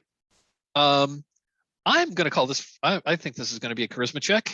I'll even give you +1 bonus on this. So I just want to pause for a moment on a player level here. Yeah. And like, if this doesn't work, I don't want to have to gut these kids that are stable hands. I'm just going to put that out there so that we can. Yeah, I agree. The gutting, I think, it's a threat, but we're not going to do that, right? All right. Yeah. Okay. We'll come up with some kind of non-violent resolution. Yeah. Okay. And I don't mind conking them on the head and tying them up or whatever. But no, I that's what I thought too. Right when I heard they were young, I thought, scare them off, not hurt them. So yeah. All right. Yeah, let's go ahead and make a charisma check. See if they follow your orders or question them, or realize that you are not indeed not Gorbin. Threshold modifier. I put a 1. Is that the way we do that? Yeah, exactly. All right. Nice. They look up. They look startled that you are coming. That you're like like shouting down from the, that you're like shouting down from a trap door. Or have you come to, or like, I'm sorry, are you shouting down from the trap door, or did you come, or like, I'm going to say you can all like get into that stable without them noticing. So you, and you can, you can be like, hiding down. You can do that if you want to, and they won't have noticed first. Although they would once you start like moving out of that one stable. I just don't have my head around this scene on how you want to play it. Yeah, well, I think we established that Calf was going down first as like the most heavily armored one. So I think I just kind of hit the ground, and maybe if they're following behind me, cool. But otherwise, I would imagine it might blow our cover if there's other unfamiliar people.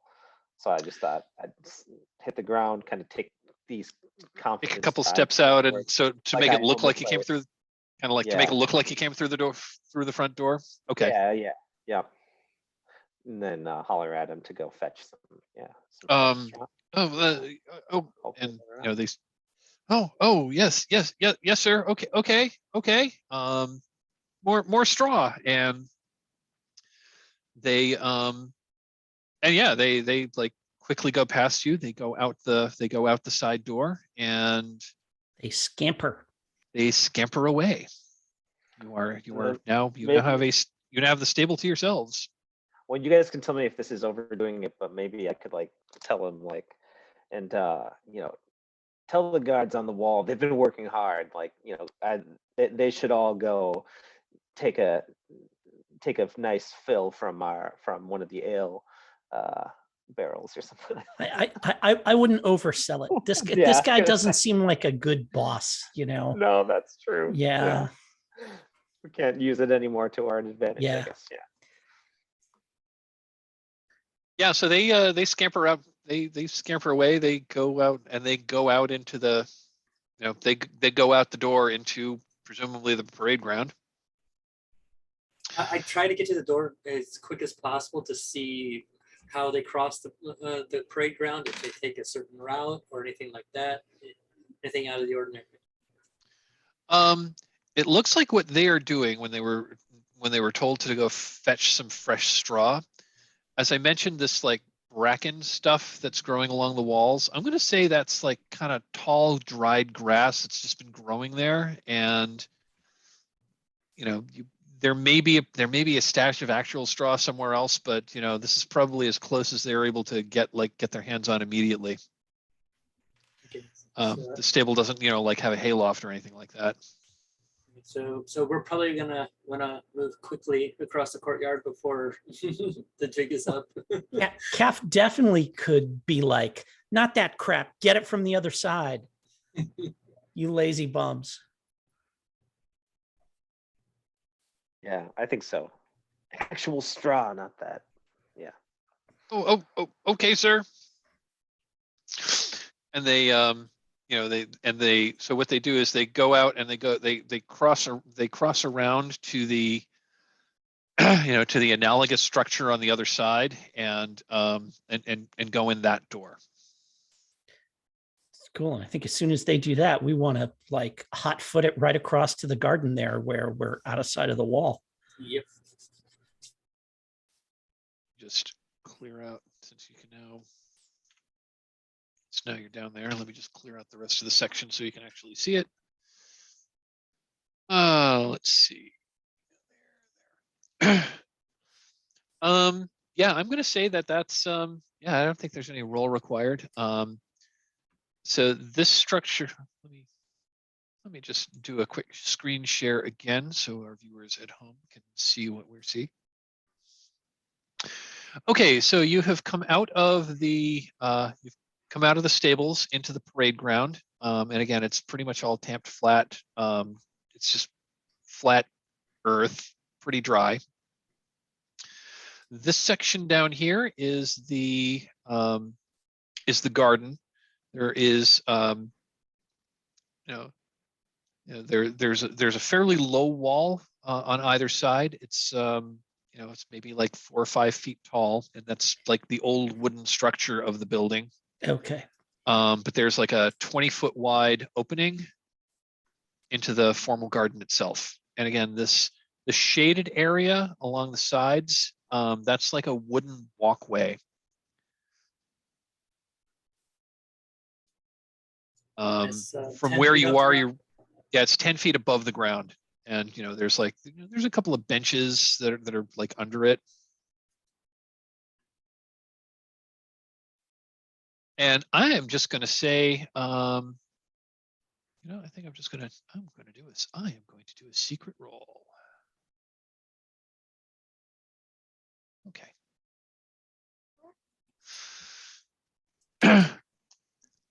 So what's the play? You're going to just kind of hightail it into the garden area? Well, I thought we might want to get in there, if we can quickly kind of get around the corner and sort of duck into, right to the side underneath the walkway and kind of duck in there for a moment and get the Yeah, lay of the land. Yeah, just get out of line of sight of the guards, the two guards on the wall there as quick as we can Yeah, while they're looking out. yeah. Take a knee at the bench underneath the walkway, and we'll see to go from there. Yeah. Okay, let me take a look here.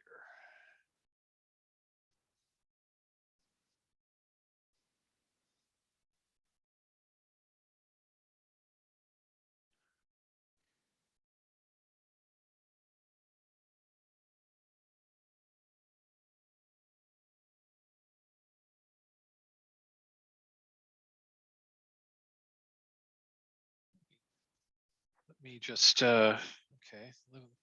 Let me just quickly skim this. This area is a little more complicated than I thought it was.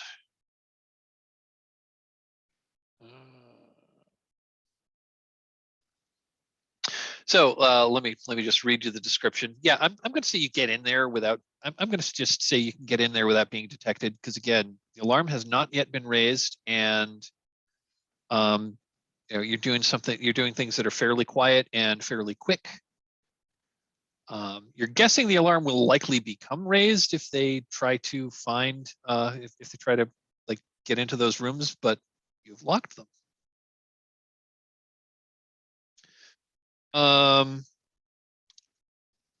Okay, so the inner courtyard. Beyond the stone facade is an enclosed courtyard wooded with small trees, shrubs, bushes, and vines. In the center of a courtyard is a circular stone fountain, while along either side and at the south end is a roofed walkway 10 feet high and 10 feet wide, supported by wooden pillars and trellises overgrown with ivy. There are two small trees growing to either side on the south end of this courtyard. The air is cool and still. The cold fire of lightning bugs performs a fairy dance through the shrubbery. That was surprisingly poetic for an adventure that was written in 1981.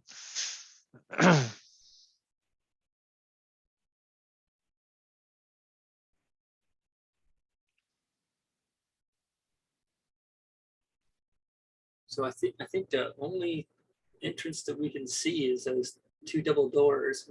Unless we want to get up on the walkway and check up there, I don't know.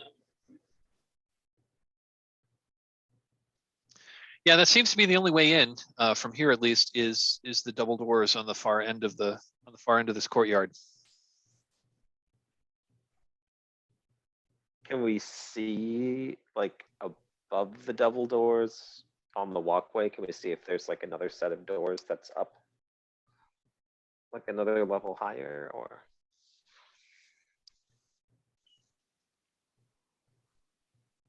I'm trying to figure that out. Give me just a moment.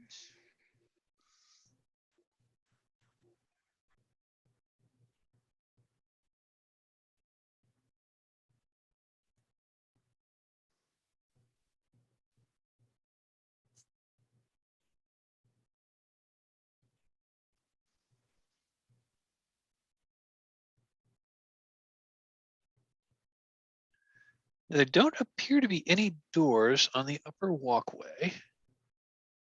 Am I not interpreting this correctly? Oh. I misinterpreted this. So it's not a roof. It's not a walkway on the roof. It is a roofed walkway down here. So there's basically it's like an arbor. I'm sorry, I misinterpreted what was printed. So that is not a second story walkway. That's just it's a walkway that like goes along the perimeter of the garden. But it's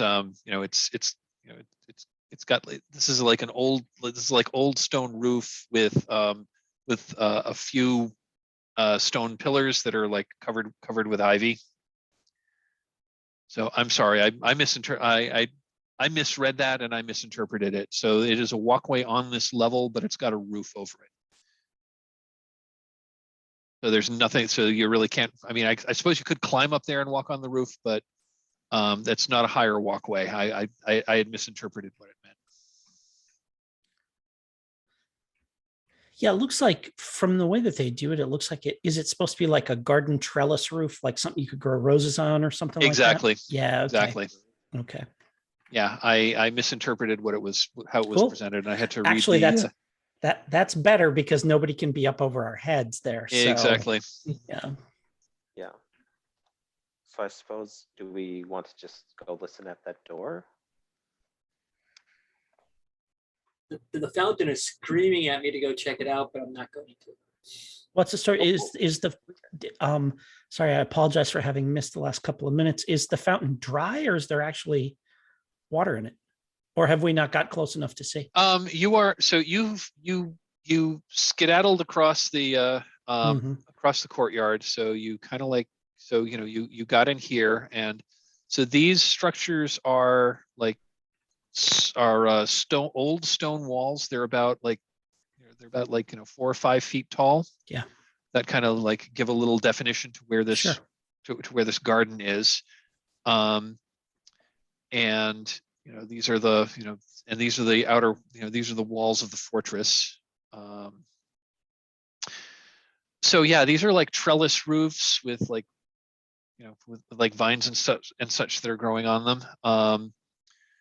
So and again, there are guards. There's there's still, you can kind of, from here you can still see some of the torches on the higher walls. So and you also know that there are hobgoblins on the roof of the gatehouse here and here who definitely have line of sight down here. So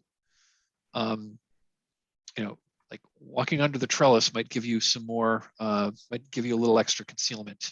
Oh yeah, I think I mean, certainly Zal would be like over there as soon as he could, and then kind of like crouching down. I suspect would kind of line up, crouch down in the shadow of that stone wall where it's tough to see us and get the lay of the land. Yeah, the corner there. Now I am going to make a secret roll.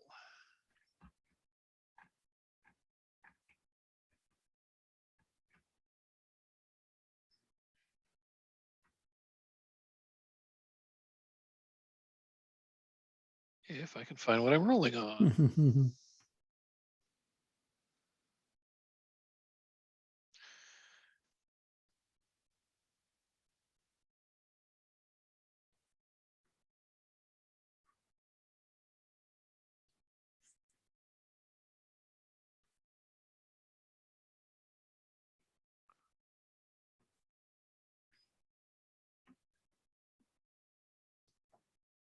Okay, so do I take it your plan is to kind of like use the cover of the trellis on one side or the other to try to make your way down to the double doors to listen at them? Yep. Get to about here, kind of like in the corner here, and that's when you notice, and it's dark. There's not a lot of light. Most of the light you're seeing from out here is coming from like the torches that are on the walls, so everything's kind of shadowy. You get to here, and that's when you notice, like up in the tree across here, there are 3 not quite humanoid shapes that are like not quite like smaller than human sized shapes that are in the tree, and they seem to be watching you.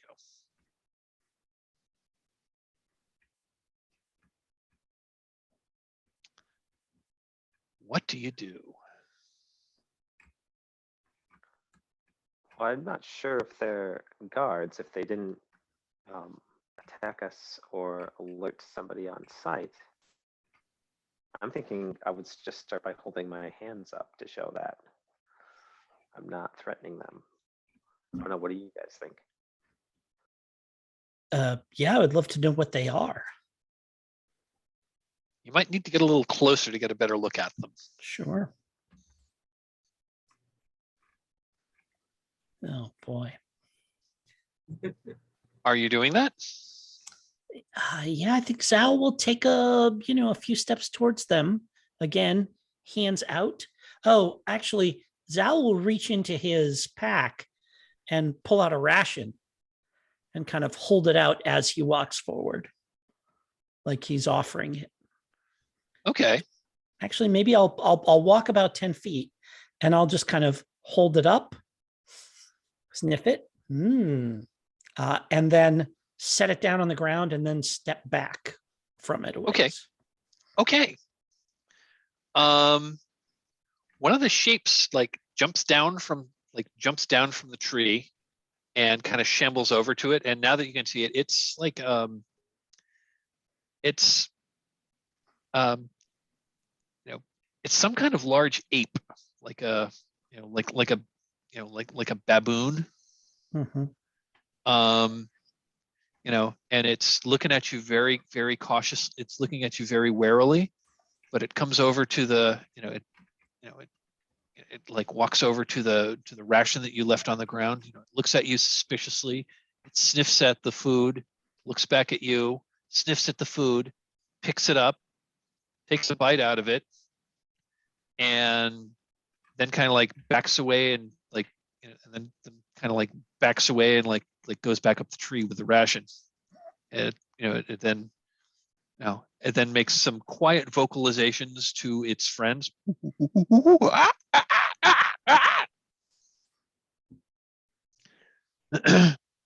And it looks like these three apes seem to be sharing that ration that you gave them. Yeah, following suit from what he did then I'm gonna drop one of my rations there under the tree on the left here as I quickly move towards the door, but staying on the walkway here, so that Okay. I'm like up against the walls and stuff like that.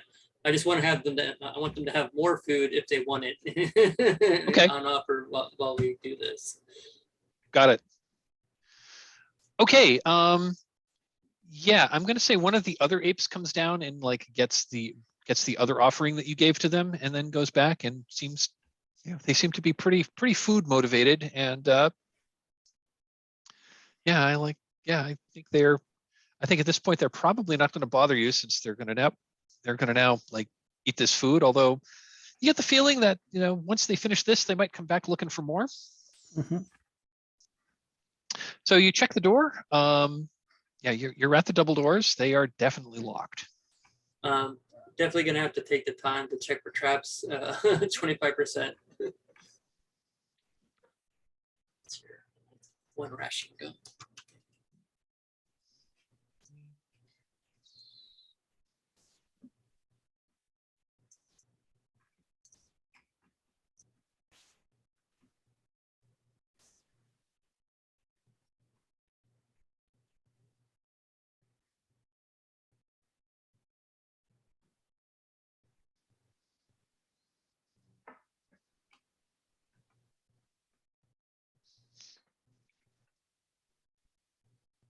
Okay, 25% you said?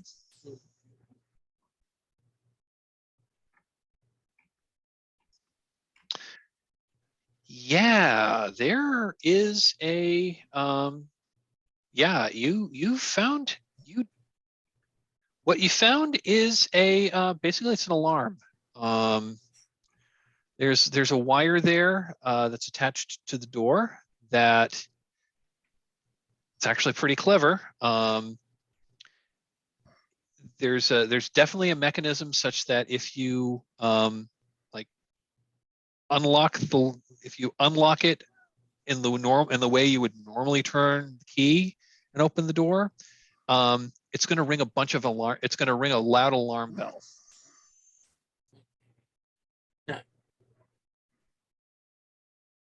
I tell the others that there's an alarm on the door. I can try to bypass it, but chances are not the greatest that I'm not going to be able to pull it off. So no, yeah. no need, my friend. And I whip out my scroll that I was given earlier to start the adventure, and I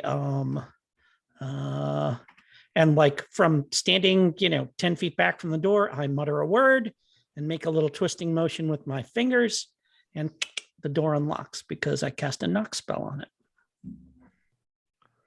I'm going to say that the knock spell will not trip the alarm.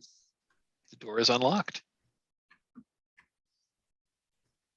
The alarm's there, so presumably if you need to exit in this way, you might want to do something. But yeah, the doors are unlocked. And I'm going to even just say that, I just think it's cool. You cast the spell, like, and the doors, you hear a click, click, click, and the doors just open just ever so slightly ajar. Excellent. And I kind of make an after you gesture. Who's going in? Yeah. I look at the fighters. Who's got who's got the cloak? They can. Oh yeah, Topaz. Yeah, I do. I could you definitely. do. I was going to say, Kath has the cloak. Yeah. Do you want me to go in on my own and scope it out, or what are you guys thinking? Oh, you know what? You know what I can do? Well, maybe not. I would need to know. I would need to know what the inside looked like to do that.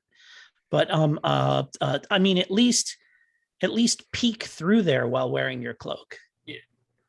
Yeah, that's what I was thinking is before. Yeah, if it's open a crack already, yeah, and if you want to be extra stealthy, I can have the cloak and boots on, and walk up and just look through that little crack, that little aperture we've created, and see what I can see.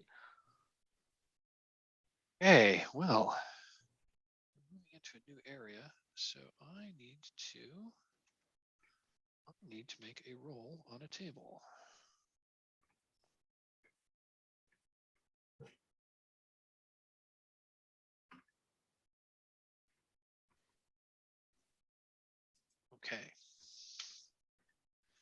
Okay. Yeah, you open the door and look inside. And it's a corridor.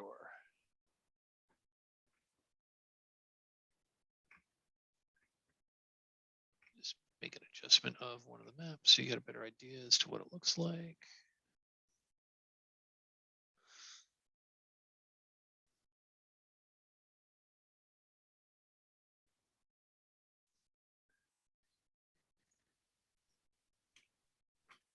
Okay, so this opens up into a bare stone corridor. The air is very cold. The corridor runs east-west. The floor is covered with dust. There are torches in sconces every 20 feet along the wall, but none of the torches are lit. And from where you are, you can see that there's a door at either end of the corridor, both east and west. I am going to go through the keychain, and I'm going to find the nicest, fanciest key that is on it. Okay. And then I'm going to cast Locate Object for the lock that key fits.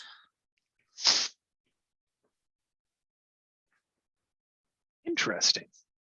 And if you need a minute to figure out what that is, then but I'm going to need a moment to figure that out. Give me just a moment here. In fact, so just let me read how the spell works. So it works for Sure. 2 turns, 20 minutes. Range is 60 feet plus 10 feet per level. So it's, like, I think it's, if it's me, then that's 100 feet. If it's off of my scroll, it's whatever. Let me make sure is that mine or off of that is my spell. So it's 100 feet, range of 100 feet. The caster can sense the direction, but not distance of an object. One of two types of objects may be located. One, general class, an object of a general class. In this case, the nearest object of the type is located. A specific object, it says a specific object known to the caster. The spell cannot be used to locate creatures. So, I mean, whatever lock this key fits feels like it would fall within the purview of that spell, I think. I'm just checking to see the key ring. What's that? And it may point us back out at the gate, in which case I shrug and say, well, I tried. But it may offer some direction otherwise. As much as I hate to say it, it is pointing.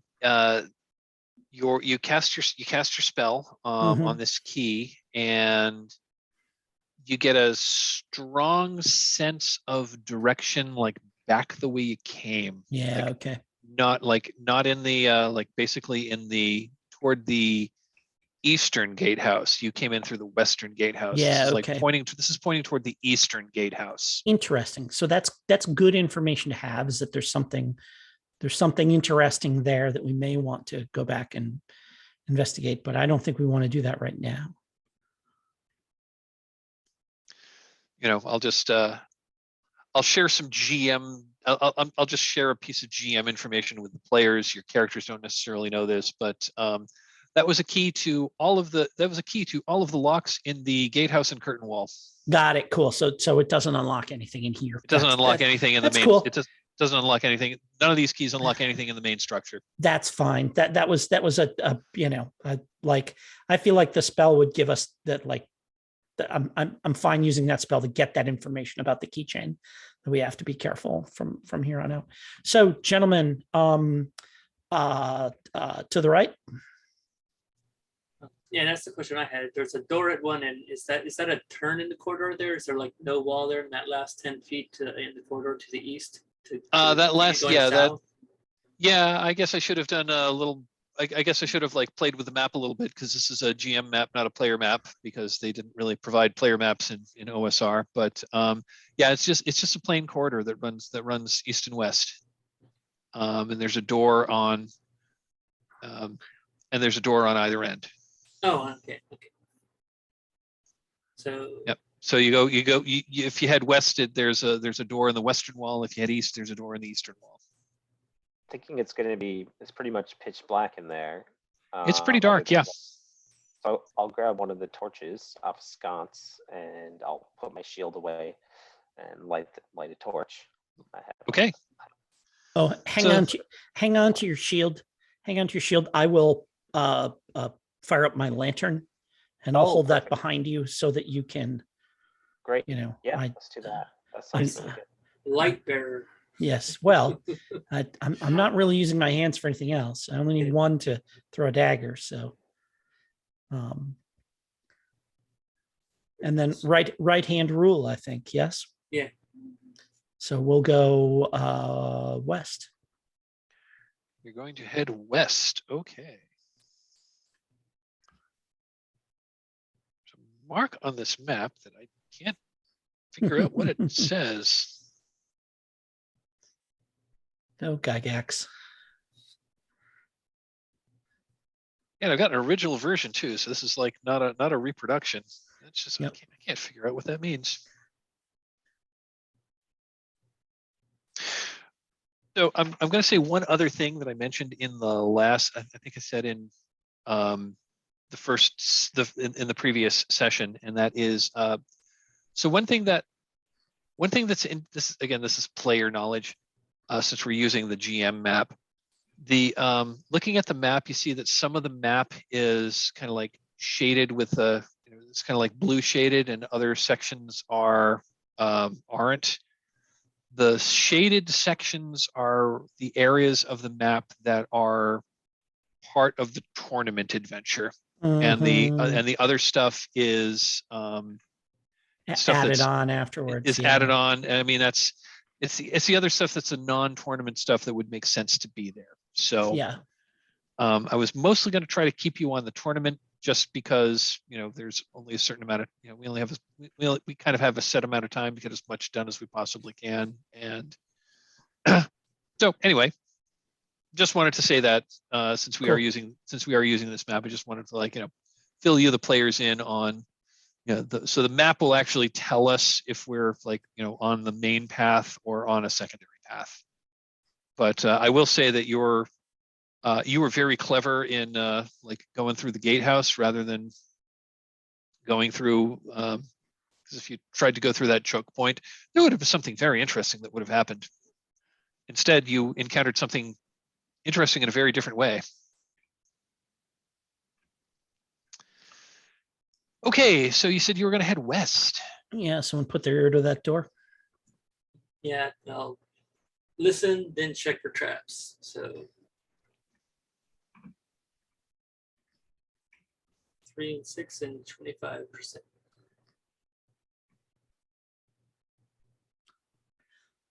Okay, so first you are listening, and that was a 1 to 3 or something. Yep.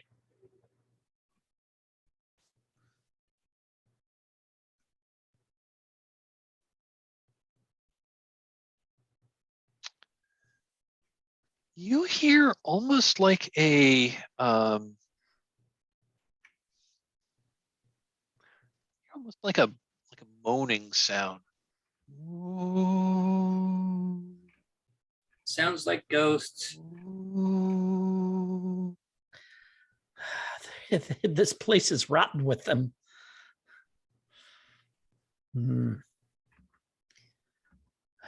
At some point, I mean, now that we're in the guts of this place, I feel like we're simply going to have to confront whatever it is that's here. Yeah.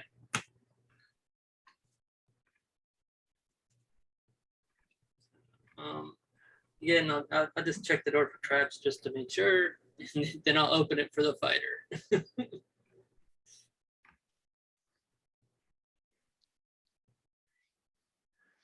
Okay, you're checking for traps, and that was 25%. Yep. You don't find any traps. Okay, let's see what happens. Door opens easily.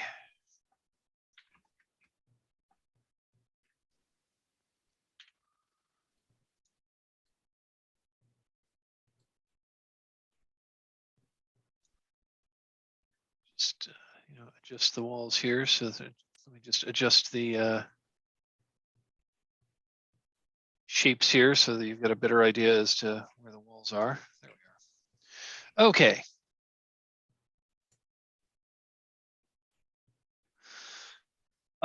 Okay, so you have found a room. So from behind this doorway comes a faint hollow moaning sound. Beyond the door is a demolished room with overturned furniture and rotting fabric. On the west wall is a fireplace. Oh, it's just the wind moaning through the chimney. Yeah. Dust fills the air and cobwebs hang across everything. As the party enters the room, a white figure flutters out from behind the chimney. Its eyes appear to be two black holes. From the shadowed eastern nook comes a bony clatter, and a chill breeze blows across the party. Lovely. What do you do? Lovely.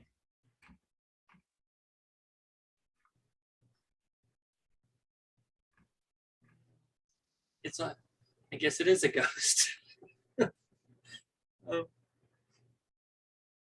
Clintock's gonna pull out his double-headed platinum coin and he holds it up and in front of him or like that and starts walking towards the spirit.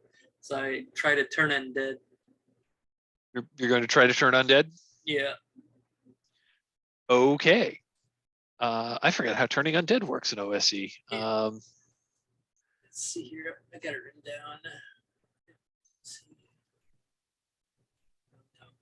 see.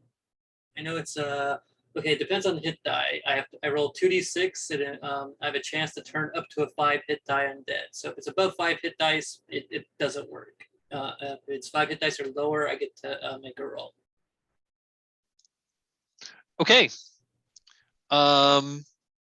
So yeah, this like ghostly thing that's this ghostly thing. It's you know you channel the holy energy of your god through this, and it doesn't seem to affect this ghostly shape in the slightest. What is your light source in here? My lantern. Okay, have you entered the room as well? I think I was kind of like I'm kind of behind holding it up so that people can see into the room.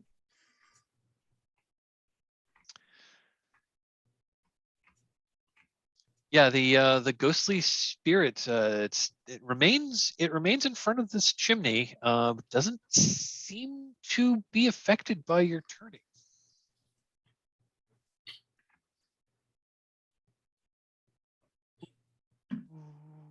And you hear like clank, clank, clank, clank, clank, clank, clank, like almost like bones clanking against each other that are coming from like kind of like behind that are coming from behind you from the and so if you're standing, say here, so the ghostly thing is here in front of the chimney, and the clanking bones is coming from like the back corner of the room. What do you do? I mean, I think I'm gonna step through the doorway and spin and look toward that corner. Hopefully with my light source. I was going to say it's really dark in here. If your light source is still with Zal still in the corridor, the sound of that clanking, the sound of the clinking bones is kind of in darkness from where you are. I might even just step in and say Zal, come behind me, shine your lantern over there.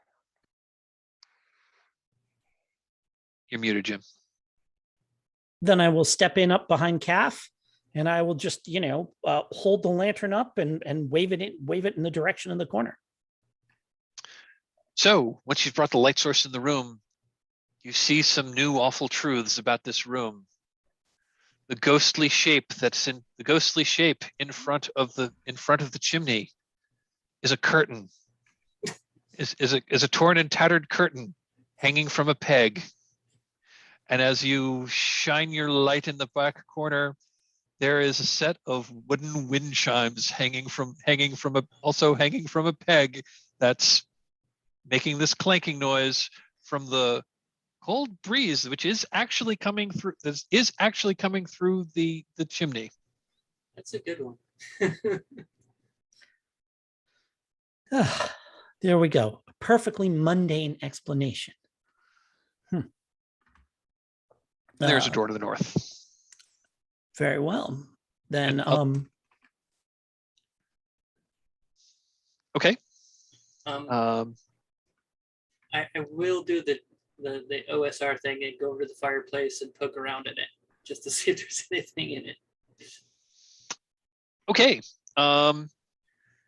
You poke around in the fireplace and you figure out what's causing the moaning sound. Someone has stuffed like this old, like someone stuffed a silk pillow up there, and that's causing, and that pillow, and the one like what's this? You pull it out and it's a silken pillow. It actually looks like it's like well made. I mean, it's covered with soot and cobwebs, but cleaning up, it might be worth 10 gold. Okay, cool. Chimney. And as soon as you pull it out of there, so you're still getting the breeze that comes through there, but as soon as you pull it out, that moaning immediately stops. I say cut it open, see what's inside it. Sure, there you go. I don't know. Why would somebody stuff a pillow up there unless it had something valuable? I fluffed the pillow to see if there's anything solid in it, or if it's like there doesn't appear to be anything solid in it. One presumes they were merely trying to stop the draft.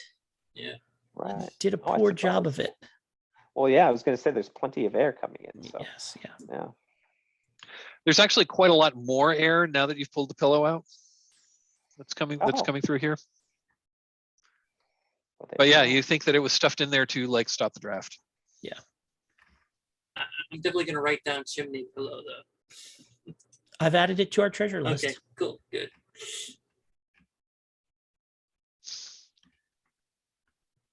The wind chimes are not really worth it. I mean, if they might be worth a couple of coppers, but it's it's more folk art than anything else. We'll take them down so that they're not making that racket. Oh, or perhaps not, because if whoever's in the next room is used to hearing them, then we don't want to. Yeah, all right. As I reach for them, I have that thought, oh, perhaps we should. Yes. So I'm It just is going to make it hard to hear anything in the next room, though. Got it. I'm just going to tell you that, like, going through that north, if you want to explore that, cool, that's off the path. Okay. So backtrack to the east. Yeah, I think when it becomes clear that that's leading us back in the direction of the gatehouse, that we would probably want to double back, because we want to go deeper inside the main keep. Yeah, I'll just tell you, like, in there's just a bunch of random encounters with monsters. Yep.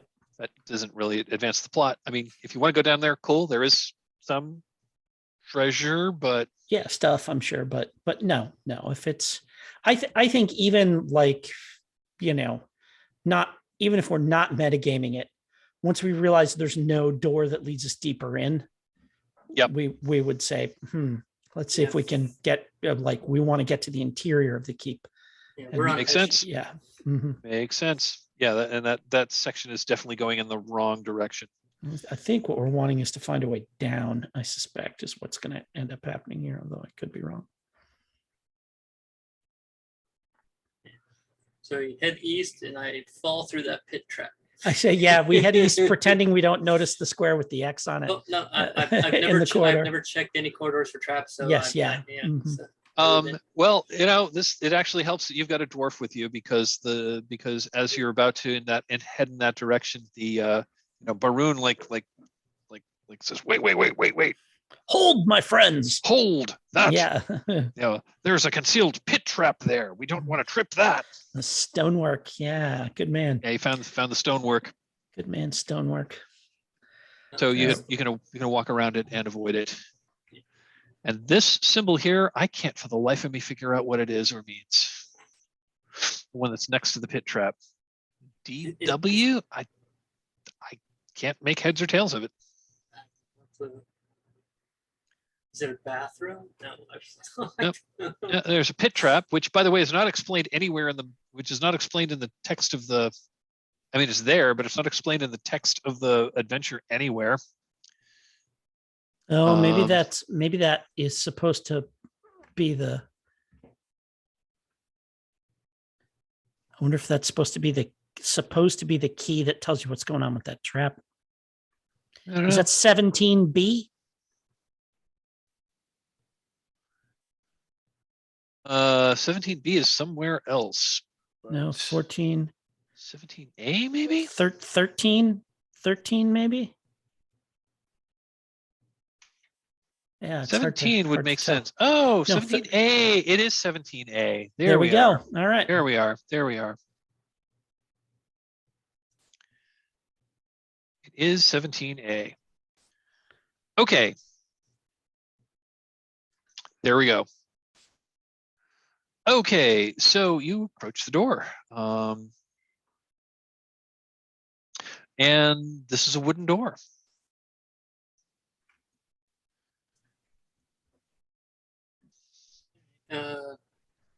Listen and check for traps. Oh, the door opens from where you are. The door opens outward, so it's a pull door, not a push door. You are listening at the door, and you do not hear anything. And you said you say you are checking for traps. I think we should come up with an acronym. I think how about Laycott LACOT, listen and check on traps. Just say, we're going to laycott that door. 25% was your 25% was your chin. Yep.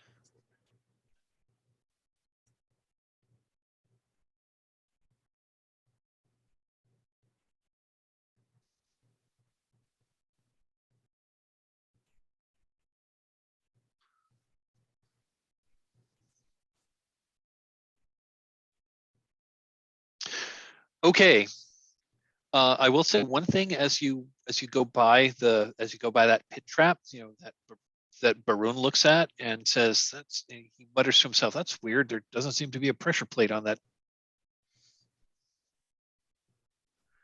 You know, and he like tests it with a foot. That's weird. It looks like a pit trap, but doesn't seem to be. I don't know what triggers it. Anyway, you do not hear anything behind the door, and you don't see, you don't detect any traps you don't detect any traps here. Although you do know that there's, you know, Baroon has pointed out that there is some kind of like funky stonework from where you are now behind you. Okay. I'm gonna. Does the party want to stand like 10 feet back of where the pit is while I open this door in case this thing springs me and throws me back into the pit or something? So the whole party doesn't get killed? Yeah, not unwise. Could we, is it a door that just swings, or does it actually have a latch you have to like turn? It's got a latch you have to turn and pull it open. Okay. And the door opens into this corridor, not. Oh, can't we just spike that that trapdoor closed so that it doesn't open? I think it's stonework. It might not work. Oh, okay. Yeah, it's okay. I thought perhaps we could like just drive some wedges into it so that it can't move or something like that. Oh, you know what? Let me see. I don't know whether this would work or not. Let me look something up here real quick. I guess I was thinking of if we could tie a rope to the door and run it down the corridor, and we all just pull on the rope and try and yank the door open. We're all a ways back, you know. It's not so different from just battering a door down. I was going to say that could work. I mean, if you've got the rope of climbing, so you could certainly do it. You could certainly rig it to do that. Well, I suppose that if we had that perfectly stiff rope, we might even be able to use it almost like a super long pole to, you know, get the latch and just open it the right way. But from a distance, I don't know if that's possible or not. But I doubt it. It's basically as long as you can anchor it on a solid surface. So yeah, I think you can use it for the handle thing. I'm pretty sure. But so here's what I can do, which is I can cast Hold Portal on that trap because it magically holds shut a door, gate, window, or other kind of portal. You can open it with a lock spell, or basically giant-sized creatures can bash it down. But otherwise, it should hold it for the duration of the spell. Okay. That'd be a good use. So I will. You're going to cast Hold Hold Portal. Portal. Yeah, I make a little stop gesture like this in the direction of it, and it's got a 10-foot range, so I can kind of stand back from the trapdoor as I cast it, and there should be like a ka-chunk or something like that as it locks it into place. Yep. Okay, yeah, that totally works. Yeah, whatever this pit trap is, it's locked. So, and you're going to attach the rope of climbing to the door, stand back on the other side of the pit, pull it open. Yep. Okay. So here's what happens. So the door opens. On the other side of the door, you hear a kind of low rumbling, growling noise.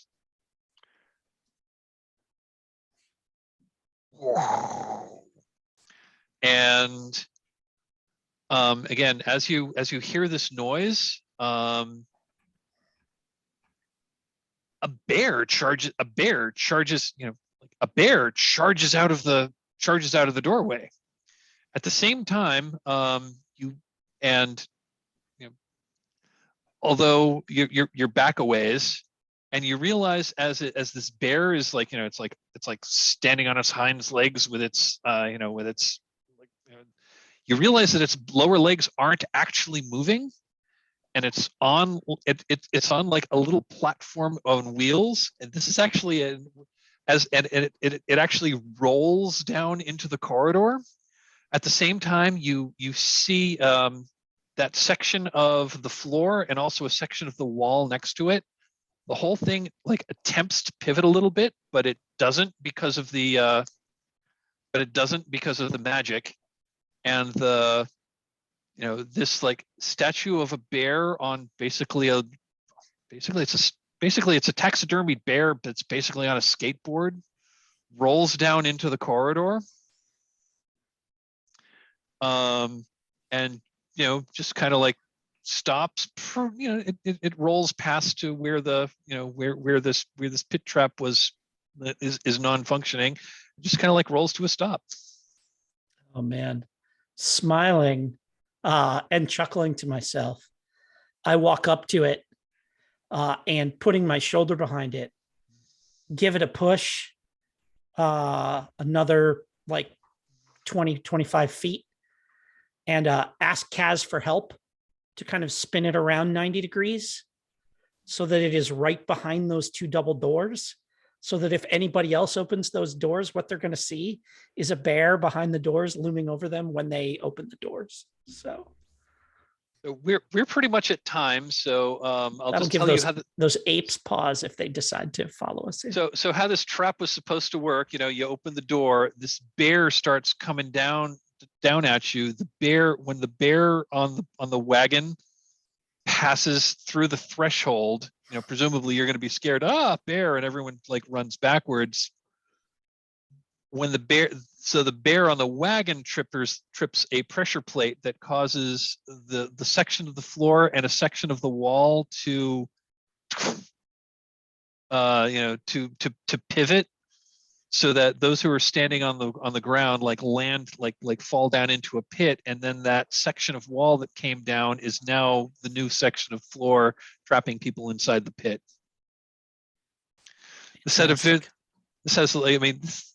so OSR. That's like straight out of Grimtooth's traps, frankly.